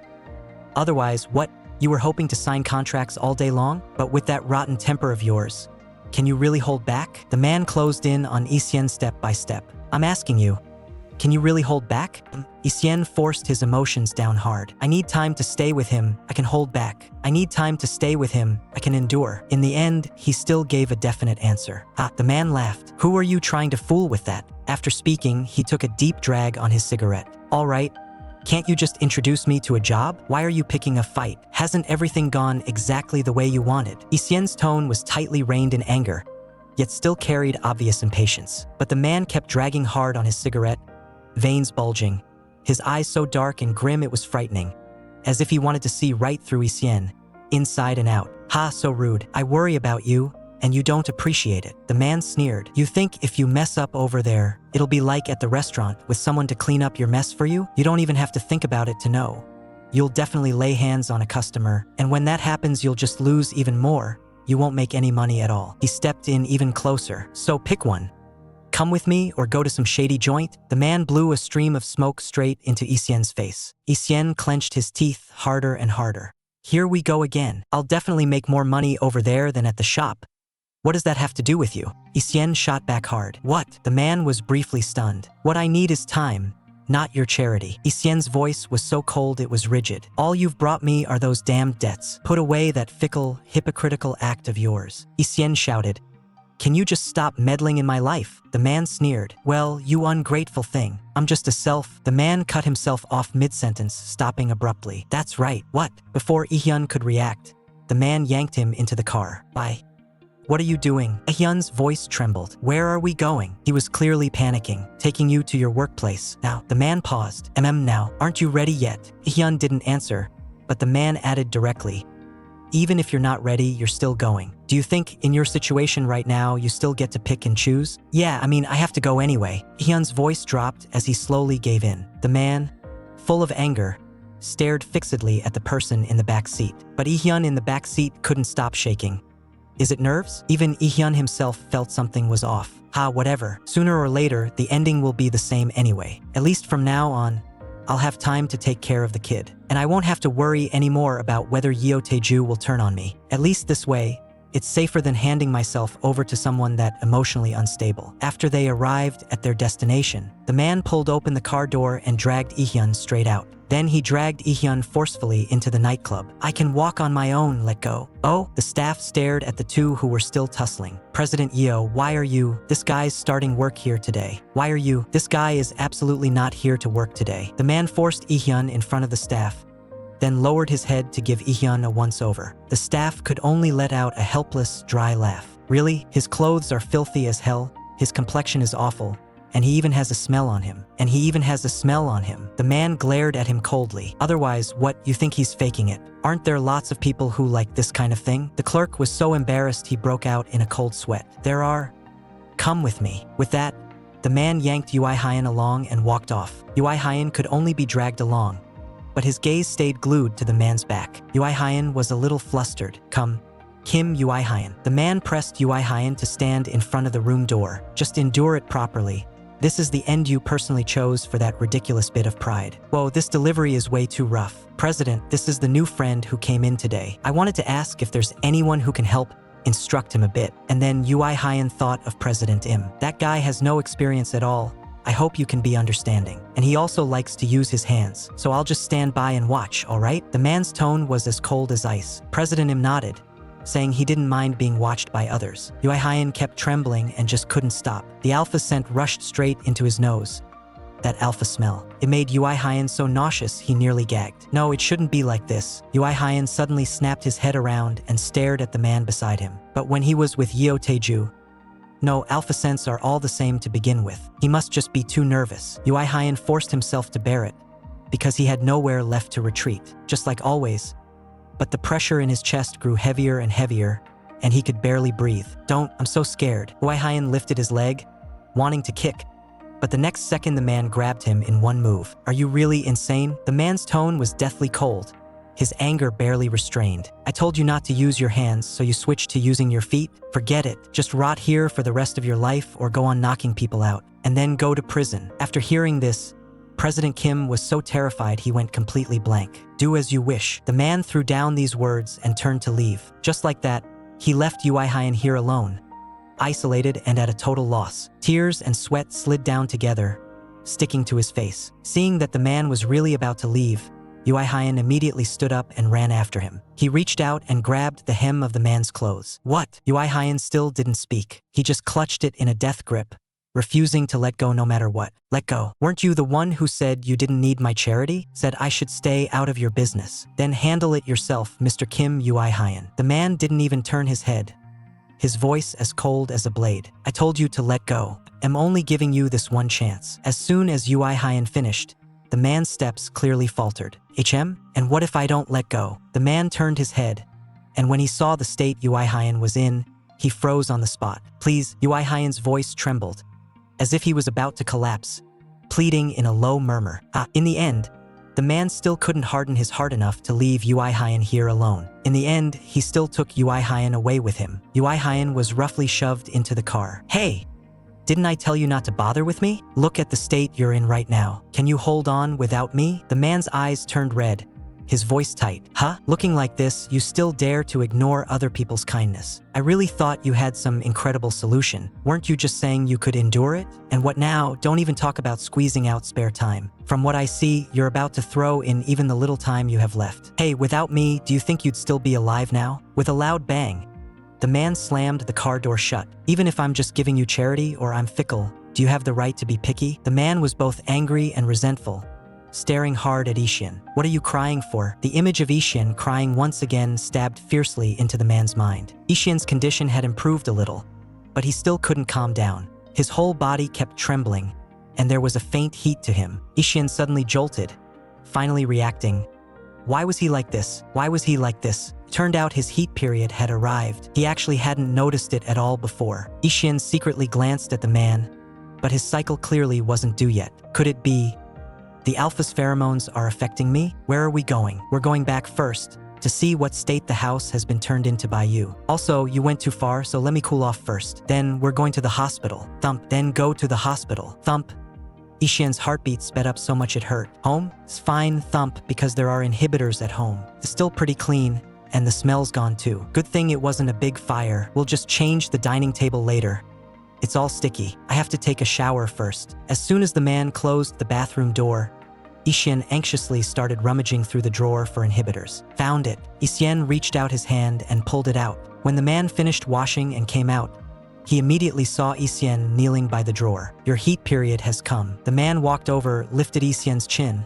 Something like a heat period should have been told to me in the first place. Looking at you like this, you were shaking just now, so it was because of your heat period. What kind of agent is this? The man pulled the thing out of Ui-hyeon's hand. Hey, even if you're gonna take something, don't take this kind of cheap stuff. The man's face grew even darker. Wait, how many have you taken? Looking at the few granules left. Hey, exactly how many did you take? How many times are you gonna piss me off today? How many times are you gonna piss me off today? The man yanked Ui-hyeon into the bathroom and forced him to throw it up. Ui-hyeon felt unbearably awful. Ui-hyeon was trembling with discomfort and struggled desperately. You held out until now. Were you planning to deal with me using water? The man flared up at once. So you still have the strength to curse at me. The man grew even angrier.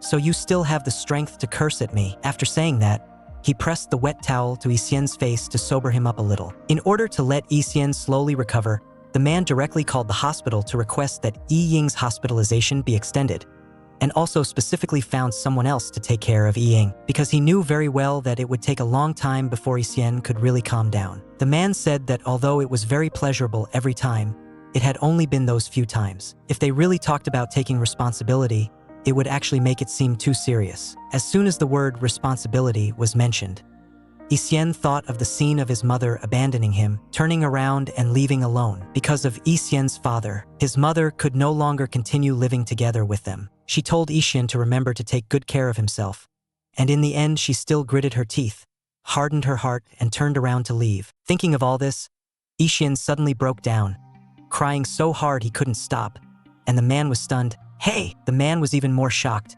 Hey! Why are you crying? Just because I said I don't want to take responsibility for you. I can't possibly be forced to be tied to the child just because of these few times, right? After hearing him say this much, Ui-hyeon instead cried even harder. The man had originally thought she was heartless, yet she was actually crying.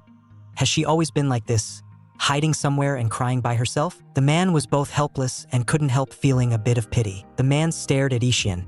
His tone is cold, as if he were holding back a fire. What's the use of you being this tall? What's the use of hitting people this hard? You have nothing, and you're even dragging a child with you, and you're an omega.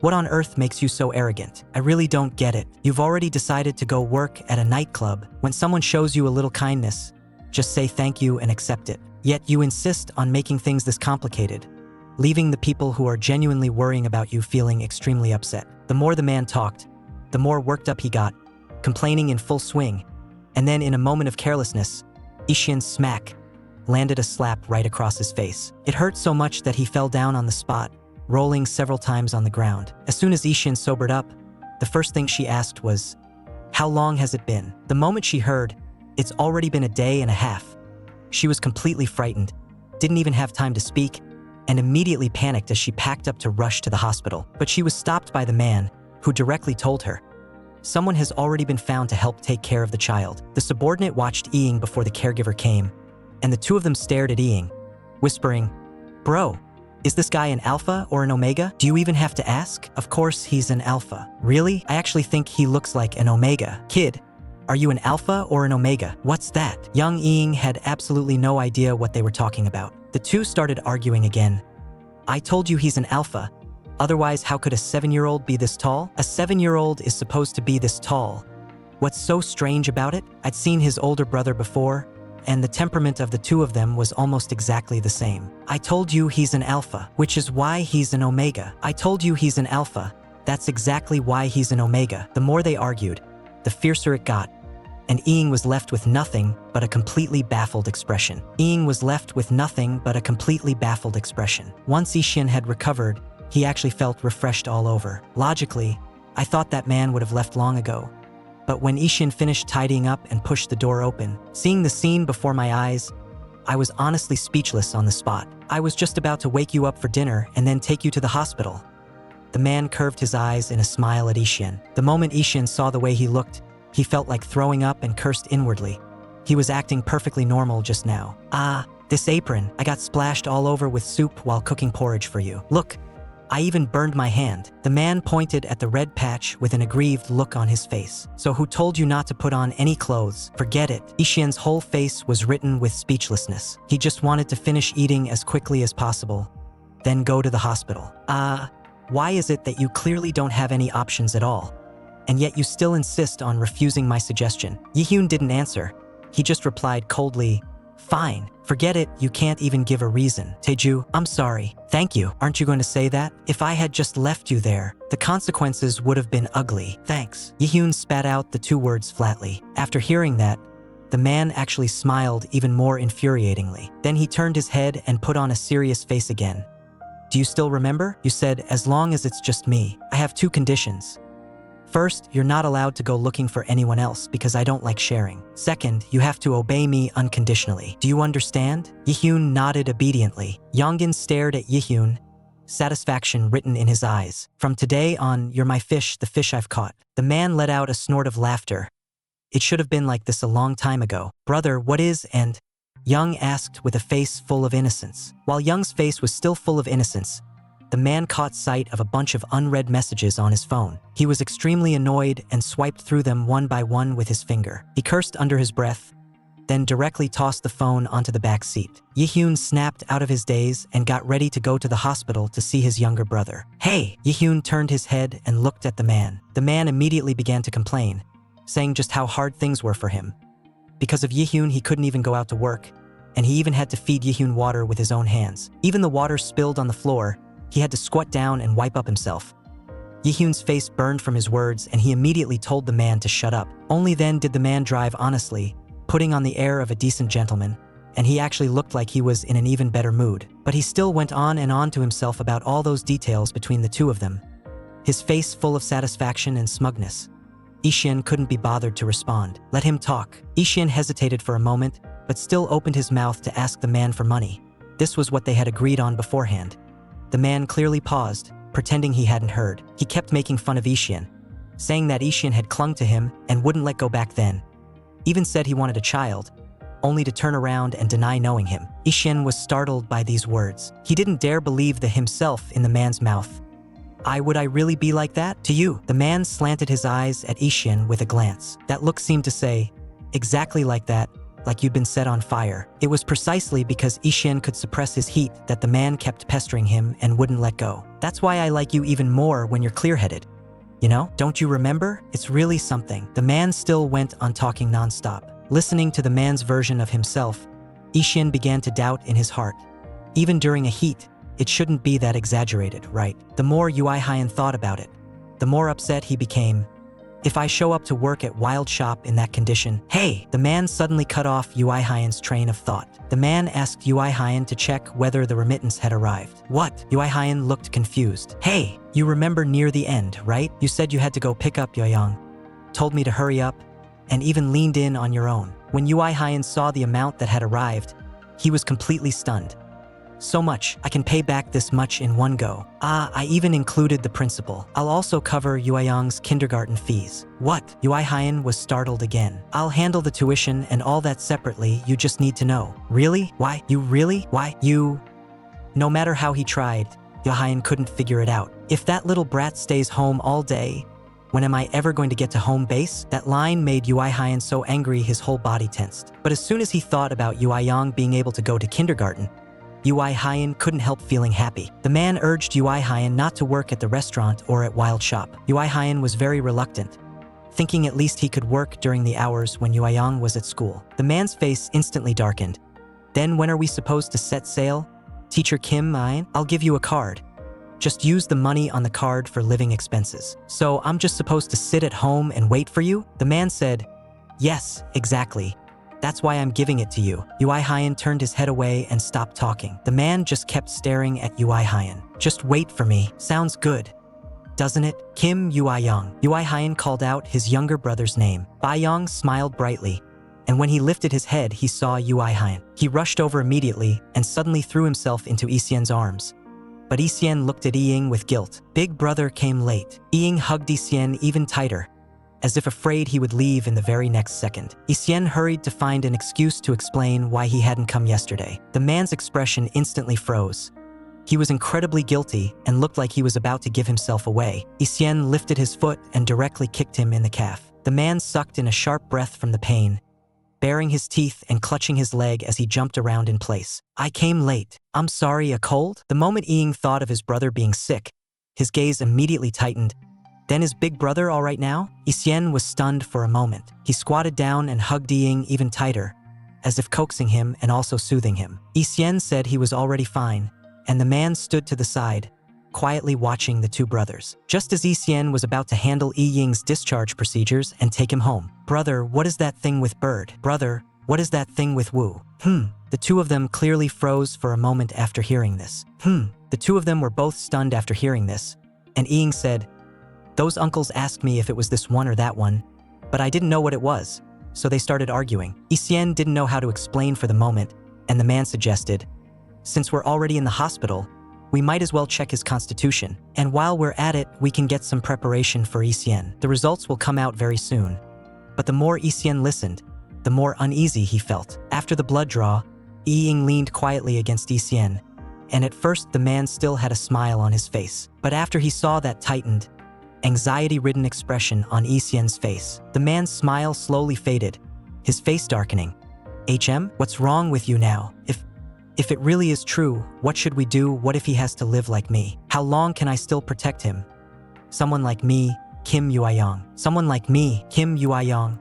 Come in. With a single sentence, the nurse directly cut off Ui-hyeon's wild thoughts. Yes, Ui-hyeon almost had to hold back a laugh as he replied to that man. The tester came out and called Ui-hyeon over. At that moment, Ui-hyeon was so nervous his limbs went numb, while the man just looked utterly puzzled, as if to say, what are you nervous about? The results were still exporting, so the doctor told the three of them to sit and wait for a while. Ui-hyeon was a little scared and quietly asked his brother if he was going to get a shot again.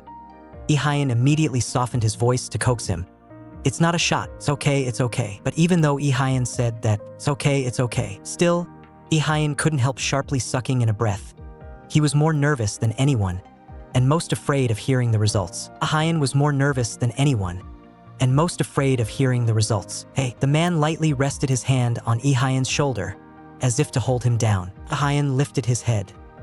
His forehead was covered in sweat, and his expression was drawn taut. The man let out a low chuckle and deliberately teased him, saying he was just a little coward. Calm down, what are you afraid of? Ui-hyeon lifted his eyes to look at the man. He was so nervous that even his breathing unconsciously grew heavier. His pheromones began to leak out, but Ui-hyeon still hadn't realized he had already lost control to this extent. The man just watched him quietly like that, his gaze not shifting away in the slightest. Ui-hyeon felt even more ill at ease and forcibly turned his head to the side. At this moment, the result came out, and the doctor was ready to announce Ui-hyeon's attribute.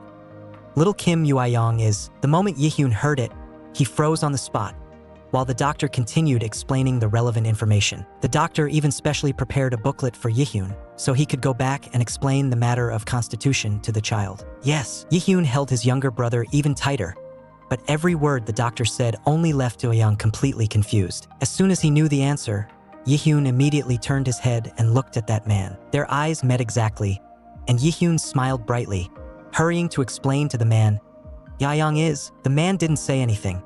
He just quietly looked at Ui-hyeon. Great. Ui-hyeon hugged his younger brother hard, and the stone that had been weighing on his heart finally dropped. In the blink of an eye, the three of them were already in the car, ready to go home, and Ui-hyeon still didn't forget to remind Ui-hyeon, fasten your seatbelt. So what exactly is and? Little Ui-hyeon's head was stuffed full of big question marks. MMJich? Faced with this question, neither of them knew how to begin. After a moment of silence, listen up, you little brat. After a stretch of silence, listen up, you little brat. I'll explain it to you clearly. Someone like me is.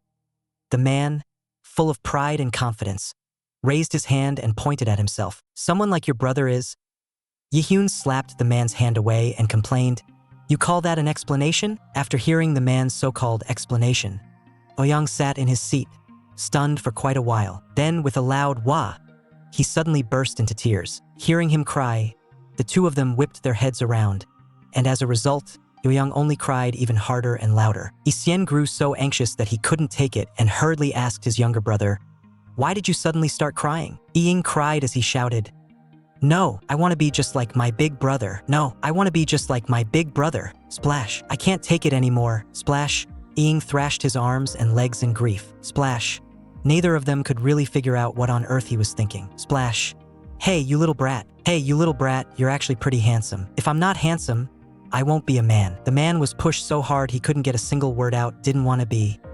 Then as a man he was retorted into speechlessness again. Watching these two, Ui-hyeon laughed so hard he couldn't stop at all. Before long, the three of them arrived downstairs. Ui-hyeon was just about to go home when the man called out to stop him, and the man fumbled around in his pocket a few times. He pulled out a black card and handed it straight to Ui-hyeon. Ui-hyeon took the black card, his face full of confusion. "What? You're telling me to use the money in here as living expenses? Don't cause trouble. Be good and wait for me." The man's smile was very deep, as if there was some other meaning hidden in his words. Ui-hyeon and his younger brother stood in front of the car, and neither of them spoke. "Next time? When will that be?" Clearly not wanting to ask, Ui-hyeon still couldn't hold back and let the words slip out. "Well, about that, I have to finish dealing with all the work on my plate. It might still take some time." The man looked like he had a headache and raised a hand to press his forehead. "I'll contact you when I come back. You just stay put and behave." Yeo Tae-ju, who hadn't been home for a long time, suddenly pushed the door open and came in, startling his father, who was in the middle of drinking coffee. Because he hadn't been in touch for so long, the moment he came back he was scolded roundly by his two dads, who said he had brought this all on himself. He was cursing with his mouth, yet still asked him with heartache if he wanted to eat. By this time, the man was already so hungry his chest was sticking to his back. Dad set the dishes out for Tae-ju one by one, then couldn't help scolding him for not contacting home, his tone full of worry. The man kept his head down, eating in silence. After a while, he suddenly spoke. "Dad, I know a person. No money, no house, has nothing at all. His temper is especially bad, and whenever he runs into something he can't carry on his own, his first reaction is to throw a punch. I really can't figure out why." He paused, his voice even lower. "The first time I saw that kind of person, what if he stopped doing that? What do you think he would become?" He stared at his father. "If he even gave up the right to throw a punch." The man didn't speak again. Dad thought for a moment, then slowly said, "I think he must be very afraid." The man frowned. "Afraid? In this world, if you keep swallowing everything, you'll only keep getting stepped on as you go. Right? Can a person who has nothing really stay calm no matter what happens? Maybe, like you said, his temper really is quite bad." The man followed along. "So, was it because he was with that guy that he went missing?" "Of course not." The man denied it at once. "Ah, right, Tae-ju, go wash the grapes. Honey, I'll help you wash them," Dad said in an indulgent tone. Ui-hyeon stared blankly at the kindergarten uniform. Ui-hyeon also stared blankly at the kindergarten uniform. "Brother, hi. I finished putting it on." "Brother, I finished putting it on." Ui-hyeon hid behind the door, poking her head out, carefully looking at her brother. Ui-hyeon's face was full of expectation as he urged his younger brother to come out quickly so he could take a good look at him. Ui-hyeon obediently did as he was told and slowly walked over. The clothes, the pants, and even the backpack, he looked completely like a little kindergarten kid. After putting on the uniform, Ui-hyeon was all dressed. He walked over, feeling a bit embarrassed. Seeing how his younger brother looked now, Ui-hyeon's eyes lit up, and he couldn't help praising him. "It really suits you. Come here, just button this up properly and you're good." And the haircut turned out perfect too, right? Handsome and neat. Handsome and neat. Who would have thought that when Ui-hyeon was getting his hair cut? He cried so pitifully. "School starts tomorrow, you're starting kindergarten tomorrow," and Ui-hyeon still couldn't help worrying. "Starting tomorrow, your big brother won't be there. Can you really manage on your own? And you'll get along well with your friends too, right?" Ui-hyeon looked full of anticipation and especially confident. But when they actually got to the kindergarten gate, he couldn't hold it in and almost burst into tears. Ui-hyeon felt a bit awkward. "You sure?" answered confidently enough. After his little brother got in the car and went off to school, Ui-hyeon was just about to go home when the phone suddenly rang. Just as Ui-hyeon picked up the call, a mysterious person hid in the distance, staring intently at his every move. Lee Won-young wore a vicious expression, staying home alone while the child went off to kindergarten as usual. Never mind paying off debts, he was even eating well and dressing well. That president guy was just completely bewitched by him. In the end, The more he looked, the more appetizing he seemed. The more the president tried to protect Lee Won-young, the more stifled with anger he became. The more the president shielded Lee Won-young, the more suffocated with rage he felt. This price, I'll make you pay it, you punk. After saying that, he strode out. Did the little crybaby go to kindergarten? Yeah, I just dropped him off. He didn't start bawling, did he? He almost cried. The moment the man thought of Yoo-young's pitiful little face, he burst out laughing. Anyway, I'll swing by around lunchtime today. You just stay home and be good. I can finally make Teok in peace. The moment Ui-hyeon heard that, he exploded. When did you? Before he could finish. When did you? Before he could finish, the man hung up. Fuming, Ui-hyeon could only glare fiercely at his phone. Creak. The door was pushed open. I'm here. As soon as Ui-hyeon heard that, he immediately turned his head toward the newcomer. Ha! I'm dead busy. As soon as the older man walked in, he started complaining. The next second, he switched to a thoroughly obnoxious grin. Kim Ui-hyeon leaves the lights on for me every day. Who else gets that kind of treatment? Ui-hyeon yelled out in anger. Suddenly, the man leaned in toward Ui-hyeon and asked in a low voice, "You're all ready?" The man grabbed hold of Ui-hyeon, greedily breathing in his scent. Not bad. The man kept pressing in, his strong body pinning Ui-hyeon firmly against the sofa. Kim Ui-hyeon, you're the one who agreed to get everything ready. His tone was light. On this deal, I've made a profit. I've made a profit on this deal. Smiling, the man stared fixedly at Ui-hyeon, flustered by his teasing until his ears burned red. Ui-hyeon still obediently did exactly as Yeo Tae-ju had said. You're not leaving? Seeing that the man didn't move at all, Ui-hyeon couldn't help but look up and ask, Anyway, I'm about to leave soon.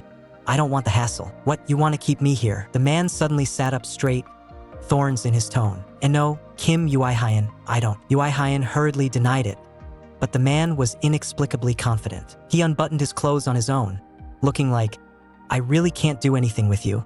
See for yourself. Ui-hyeon was instantly speechless. I already said I don't want to.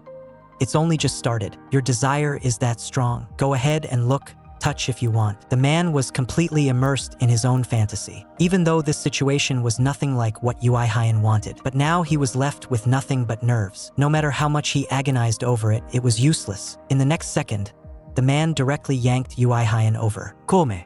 What? Ui-hyeon was dumbfounded on the spot. Try it yourself. Since he had accepted the man's favor, Ui-hyeon could only let himself be pushed around. Season 2. At the critical moment, the man lost control and raised his hand, giving Ui-hyeon a light slap. Ui-hyeon was so startled by that slap that his whole body jolted. Still immersed, Yeo Tae-ju didn't notice Ui-hyeon's raised hand at all. Smack, a crisp sound. The man yelped in pain, aggrievedly covering his face as he asked Ui-hyeon why he hit him. Holding back his anger, Ui-hyeon shouted back, and shot it back at him.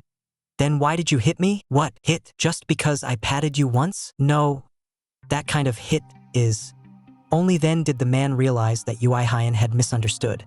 He hurried to explain, but the words jammed in his throat right at the tip of his tongue, and the man suddenly froze. The man suddenly fell silent. The words his father had said resurfaced in his mind, and he quieted down all at once. Hyun looked completely baffled. The two of them just stared at each other like that, neither willing to speak first. Does what Yeo Tae-ju said about hitting count as well? But judging from his expression, he really doesn't look like someone who enjoys that kind of thing. Got it?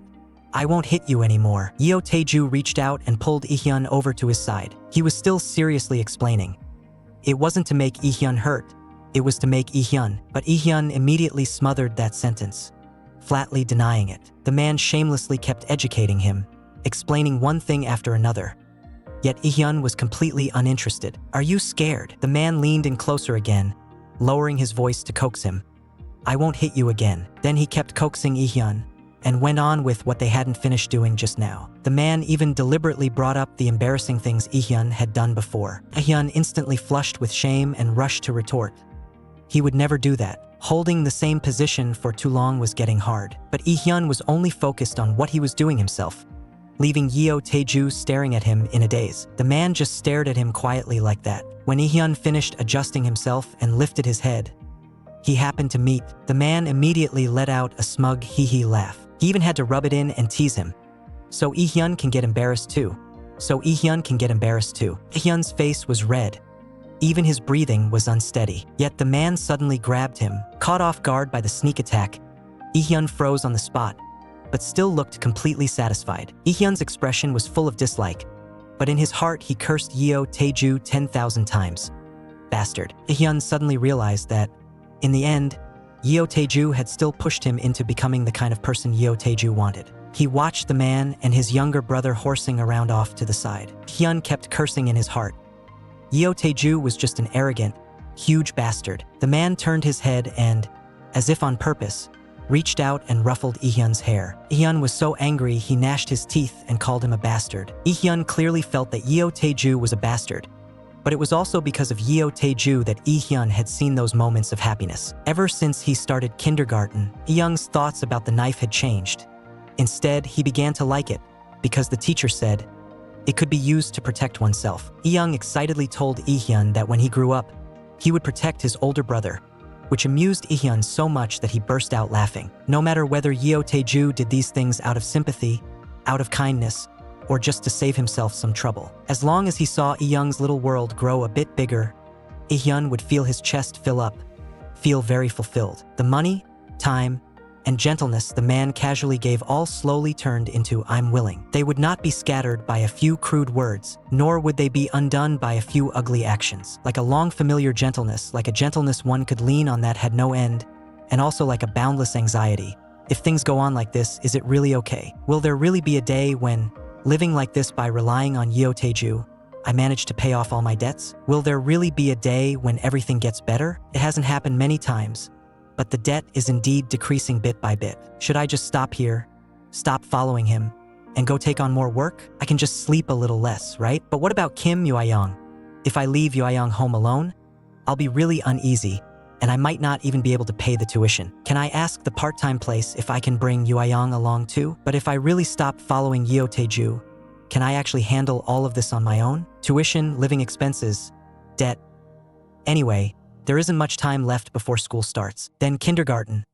Let's just stop going for now. Ui-hyeon asked his younger brother, who was reading a book, "How's kindergarten?" Ui-hyeon's eyes lit up, and he said every day was super fun. He even wanted to go on Saturdays.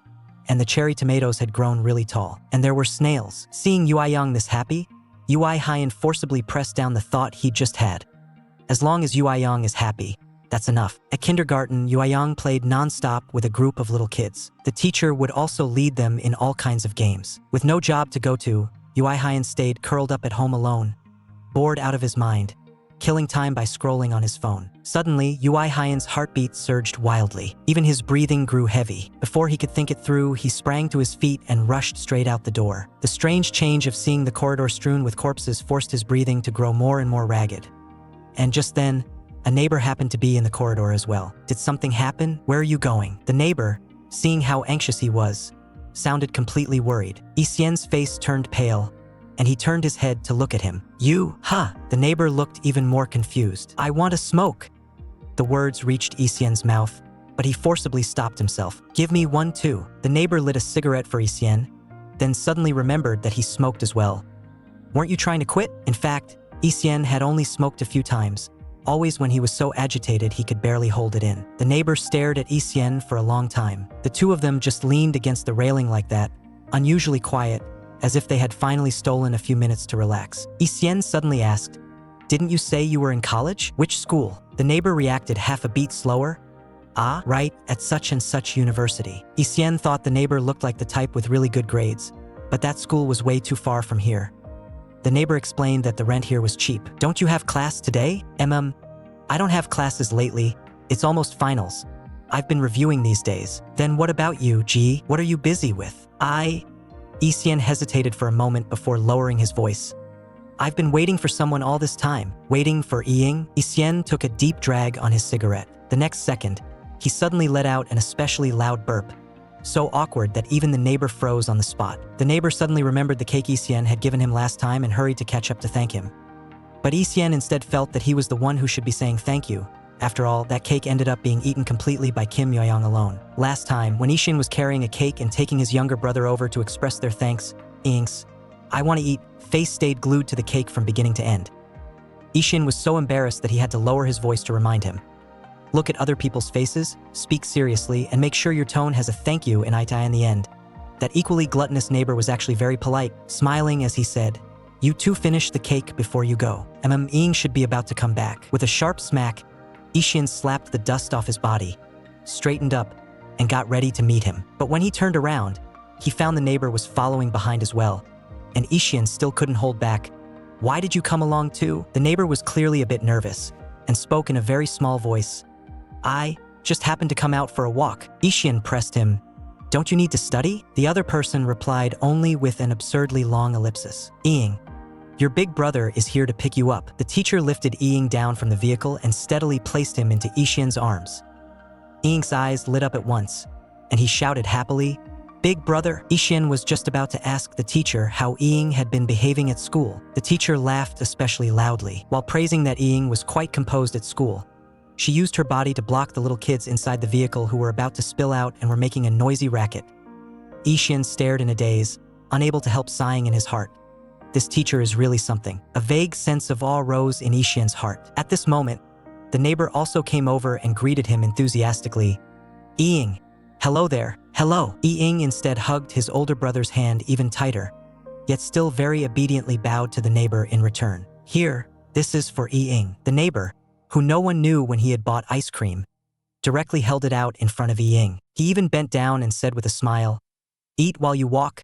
Let's go home. Ing first looked up at his brother and saw that his brother was already eating, and even gave him a little nod. Only then did he turn back to take the ice cream and obediently say, Thank you. Just like that, the three of them slowly walked home while eating their ice cream. Before they knew it, the road on both sides was already full of small white flowers, and a light, sweet fragrance suddenly slipped into their noses. Their bodies relaxed along with it. Seeing the neighbor suddenly stop and bend down, the two brothers were full of question marks.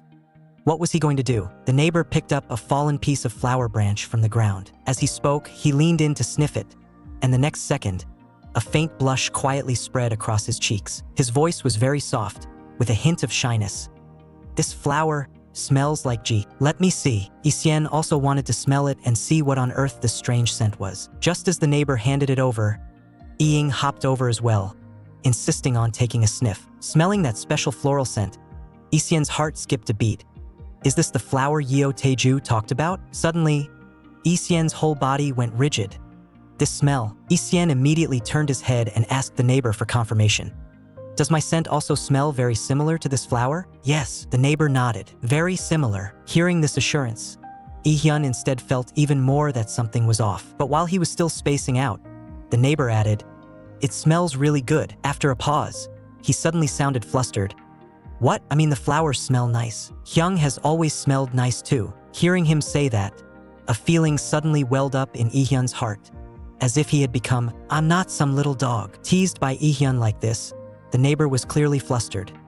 Ui-hyeon, on the other hand, was amused by his reaction and burst out laughing. Seeing Ui-hyeon laugh so happily, the neighbor's chest warmed up as well, and even the corners of his mouth couldn't stay down. As he thought of this, his cheeks and ears flushed an even deeper red in a sudden rush. As soon as Yeo Tae-ju got home, he immediately pressed Ui-hyeon with questions. Did you see the flowers blooming outside? When will they all be in full bloom? When on Earth will the birth control pill finally dissolve completely? But that smell outside had always been Ui-hyeon's, that it made him feel as if he were entangled, unable to shake it off for an entire day, unable to stop no matter what. Facing the man's teasing, Ui-hyeon only cursed him coldly, lunatic. The man was still muttering non-stop beside him, lamenting how time had passed so quickly.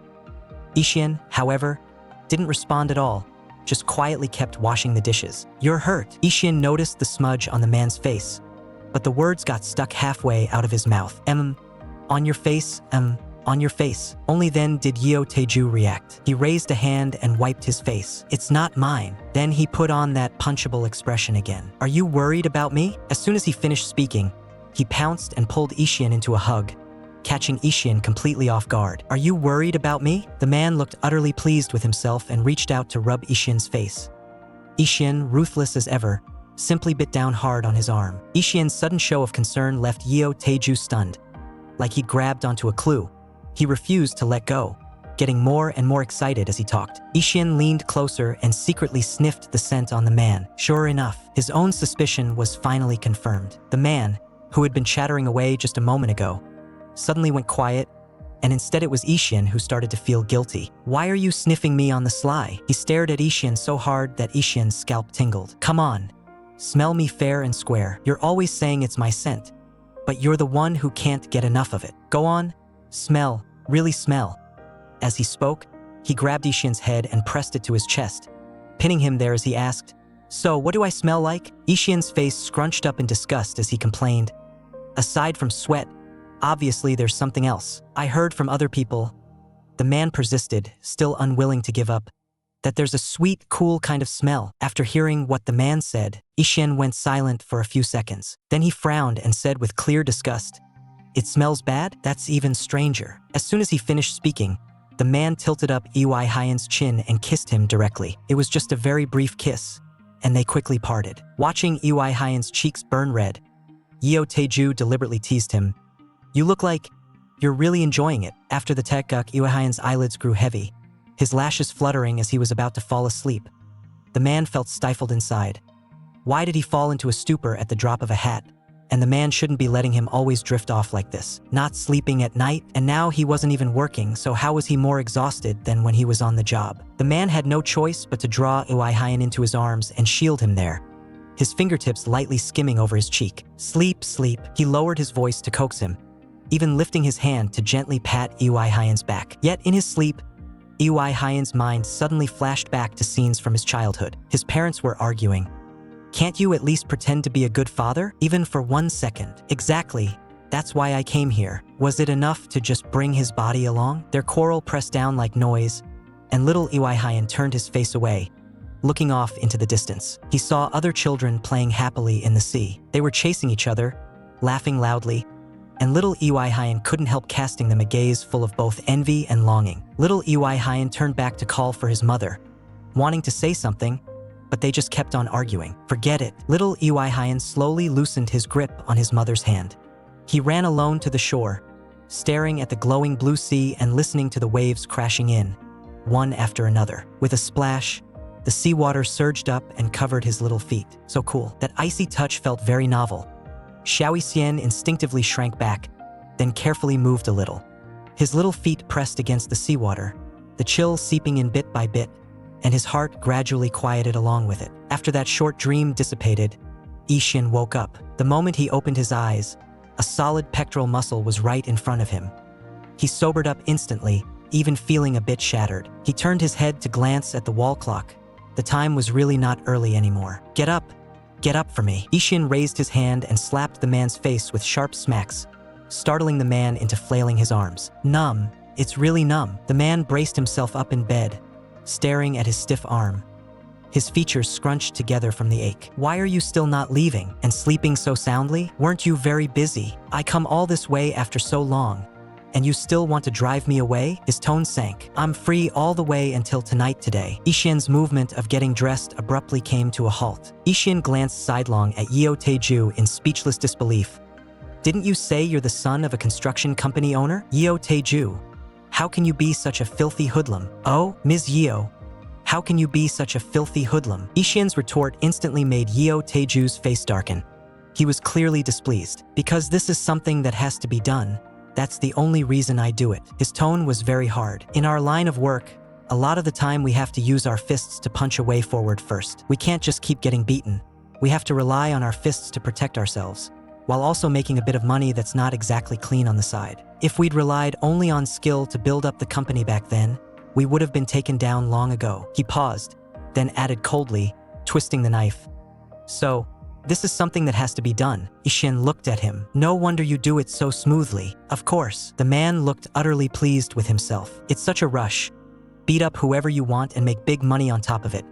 Halfway through, his gaze suddenly fell on Ui-hyeon. "And you can also fuck Kim Ui-hyeon until he's nice and clean." Before the words had even fully landed, his hand was already quietly reaching toward Ui-hyeon. The result was slapped away hard by Ui-hyeon, so he could only pull his hand back at once, lower his head toward the reddened spot, and blow on it, breath after breath. Ui-hyeon stared at him. Judging from this tone, the guy actually seemed to be enjoying this job. Ahem, Kim Ui-hyeon will be back from school any minute, so leave once you're done washing up." Ui-hyeon had originally wanted to kick him out, but the man looked like he planned to hang around no matter what. "Ahem, Should I go pick up the little crybaby? It's still way too early. What? Ui-hyeon was left speechless. Oh, hello. Kim Ui-hyeon's guardian. The teacher greeted the two of them. Ui-hyeon replied politely, and the man followed with a nod. Here with your husband today? What? That one sentence from the teacher scared Ui-hyeon stiff on the spot, while the man beside him was secretly amused. No, that's not it. Ui-hyeon hurried to explain, but the teacher turned her head and called out to Ui-hyeon instead. Your brother Ji is here to pick you up. Ui-hyeon instantly jumped for joy and shouted "Gidge" to his brother from far away. Hi, little crybaby. The man greeted him enthusiastically, yet was treated as completely invisible. Ui-hyeon threw himself straight into his brother's arms and asked how his brother got here, and Ui-hyeon's heart tightened for no reason. Tell Ui-hyeon, just say you came by car. Let's go, whiff. The man had just started speaking when Ui-hyeon's face immediately darkened. Who are you calling whiff? Smiling with narrowed eyes, the man put his hand on Ui-hyeon's shoulder, and Ui-hyeon, furious, shoved him away with his elbow.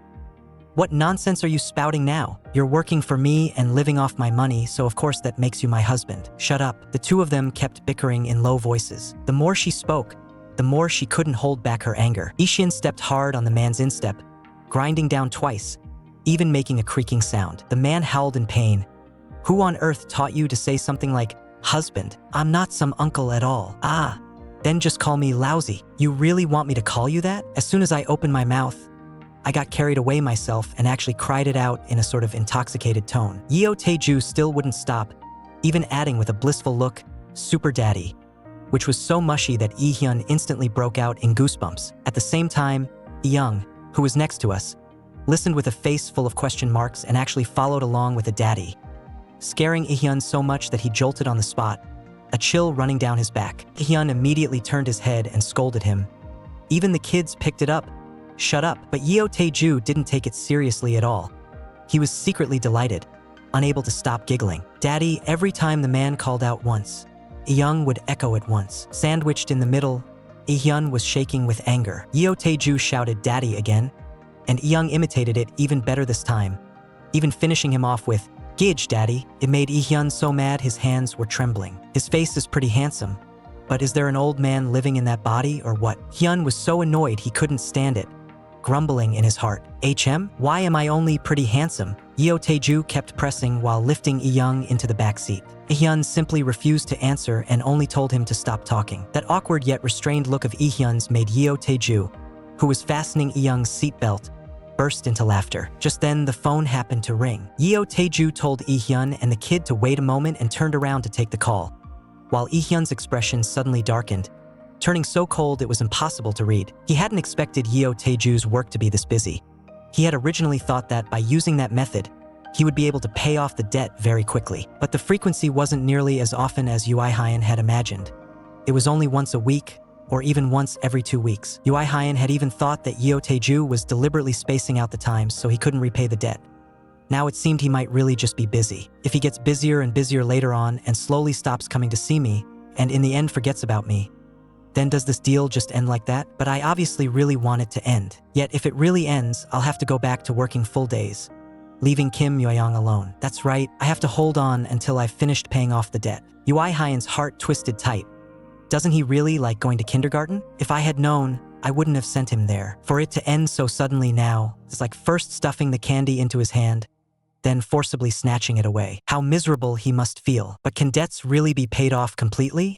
Just as Ui-hyeon was sinking deeper into thought, Ui-hyeon suddenly called out, Big brother. Only then did Ui-hyeon snap back to himself. Right, I was drawing together with Ching-shu and Hee-ju, using super big paper. Ui-hyeon's eyes shone as he smiled. Sleep 3 more nights and then we can go to the park in the evening. Our family can all come see our drawings. Is it going to be an exhibition? An exhibition, Big brother, will you come? But Ui-hyeon did not answer right away. Waiting for his brother to speak, Ui-hyeon's heart kept pounding wildly. Of course I'll go. Really? Hearing the answer, Ui-hyeon was so happy he started waving his arms. Go where? Yeo Tae-ju, who had just come back from a phone call, still looked confused. Go where for what? What do you mean, go where? Ui-hyeon hurriedly explained. They said we're going to exhibit our drawings. When? Ui-hyeon said excitedly. Friday. Oh, our little crybaby is going to be an artist. Yeo Tae-ju chuckled. I'll have to leave right after I drop you all off at home. I've got to head out again right away. Are you very busy? Ui-hyeon asked with his head lowered. his voice muffled, as if he were pressing his emotions down in his throat. Busy. Too busy, I might not be able to make it to the exhibition. He paused for a moment, then hurried to add, don't get the wrong idea. I mean, I'm busy, but I'll still go. He had clearly misheard what Ui-hyeon meant. What Ui-hyeon was asking about wasn't the time of the exhibition at all, but whether he wanted to come over to his place. Ui-hyeon's expression instantly froze, his embarrassment burning hot. Yeo Tae-ju, however, looked deadly serious, as if he had caught him red-handed. Wow, you're really gone for him. Kim Pil-hyeon. Hey! Ui-hyeon was both mortified and furious, and he yelled at Yeo Tae-ju, don't worry, once I'm free, I won't forget to pay you back. He was clearly in a hurry to repay his debt, but after what Yeo Tae-ju said, Ui-hyeon could only swallow his words and say nothing more. When they got back home, Yeo Tae-ju even went out of his way to remind Ui-hyeon, if anything came up, he should contact him. And before leaving, he didn't forget to say goodbye to Lee Won-young either. Watching their backs grow smaller as they walked away, Ui-hyeon suddenly realized he was still wearing a thin dress shirt. His heart sank. Was he still stuck in summer? But the person on the other end of the line kept urging Yeo Tae-ju, telling him to come over immediately. Yeo Tae-ju didn't say a single unnecessary word, got straight into the car, stepped on the gas, and rushed over. But in the park, a group of children were making a racket like an exploding pot, and before Big Brother and Chocolate could even wait for Iying to answer whether she wanted to join them, a kid next to them answered on her behalf. She wants to play together. The other children laughed and fooled around, chasing each other. Only Iying stood alone in front of the drawing board, constantly looking around, as if she were waiting for Big Brother to appear. Ui-hyeon had just opened the door when he heard a thud, and something fell to the ground. Only when he looked down did he see there was a bouquet of flowers placed at the door. As he spoke, he gathered the bouquet into his arms. When he lowered his head again to look at the card, he finally realized this bouquet was actually for Iying. The moment he saw the signature, Ui-hyeon suddenly reacted. Right, how did I not think of that? I haven't even prepared a gift for Iying. But if Iying received this, she would definitely be very happy. Thinking of this, he actually let out a little piff of laughter. But in the very next second, an uninvited guest suddenly appeared in the distance and walked straight toward Ui-hyeon. The other party shouted, startling Ui-hyeon so much that his whole body trembled. After beating someone half to death, you sure are living comfortably. Ui-hyeon turned his head and stared fixedly at the newcomer who spoke in such a cold tone. Your life really is tough to snuff out. A smile hung from Lee Won-young's lips, a smile so sharp it hurt to look at. Ui-hyeon had never imagined that Lee Won-young would show up here and even come straight to him. What are you doing here? You thought I was already dead, didn't you? Why am I looking for you? Because of you, I almost lost my life. Shouldn't you pay some price for that? Ui-hyeon thought that since he had covered the medical expenses and wasn't pressing charges, they were even. But this bastard said the accounts had to be settled separately. I came to see whether you're living weighed down by guilt, or if you'll just keep throwing yourself into an even worse wreck. And the result? You accepted the flowers and are smiling this happily. As soon as he finished speaking, he slapped Ui-hyeon hard across the face, the force snapping Ui-hyeon's head to the side. Too fast. Ui-hyeon didn't even have time to react. His body swayed, and the flowers in his hand were knocked to the ground. Something's wrong. Before Ui-hyeon could collect himself, that bastard swung his hand up again. What could possibly happen from beating someone like you up? They even sent someone to tail me. Those words from the bastard left Ui-hyeon stunned, still clutching flowers and pretending to be all devoted. Huh? Smack. Another slap cracked across his face. Smack. Yet another slap, landing one after another on Ui-hyeon's cheeks. Sent someone to tail him? Was it Yeo Tae-ju? I thought it would be really awkward to see him in person. But now that it's come to this point, maybe it wouldn't be. Turns out I still really want to see him. Facing the demon who wanted to hurt him, Ui-hyeon didn't first think about what would happen to himself. Instead, his mind was filled entirely with Yeo Tae-ju. What if? I'm afraid that Yeo Tae-ju will end up being dragged into danger too. Clearly Ui-hyeon was the one being beaten, yet he was still worrying about him. Yeo Tae-ju watched as Ui-hyeon raised a hand to press against the side of his face where he'd been hit. Ui-hyeon raised his hand to press his burning cheek. I even paid back the interest on your medical fees on time. Ha, I know. The bastard laughed, the sound of his laughter very soft. Catching Ui-hyeon off guard, he took a step forward and suddenly yanked hard on Ui-hyeon's hair. Bang, a dull thud. He slammed Ui-hyeon's head against the wall and pinned it there. The pain made Ui-hyeon let out only a muffled groan. Didn't you say you were paying it back with the money from selling yourself to the president? Trash like you doesn't even need to work. You just hole up at home all day, comfortably using that money to pay off your debt. I saw everything. Those words from the bastard made Ui-hyeon freeze in terror. You saw it? And you actually think you're the one getting the better end of the deal, huh? The bastard glared at Ui-hyeon, tightening his grip and slamming him even harder against the wall. Are you picking and choosing men? The bastard's filthy words stabbed right into Ui-hyeon.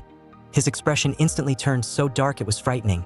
And this line from Lee Won-young clearly made Ui-hyeon's face change. The damn bastard trapped Ui-hyeon with a vice-like grip and deliberately pressed his body against him, rubbing against him over and over.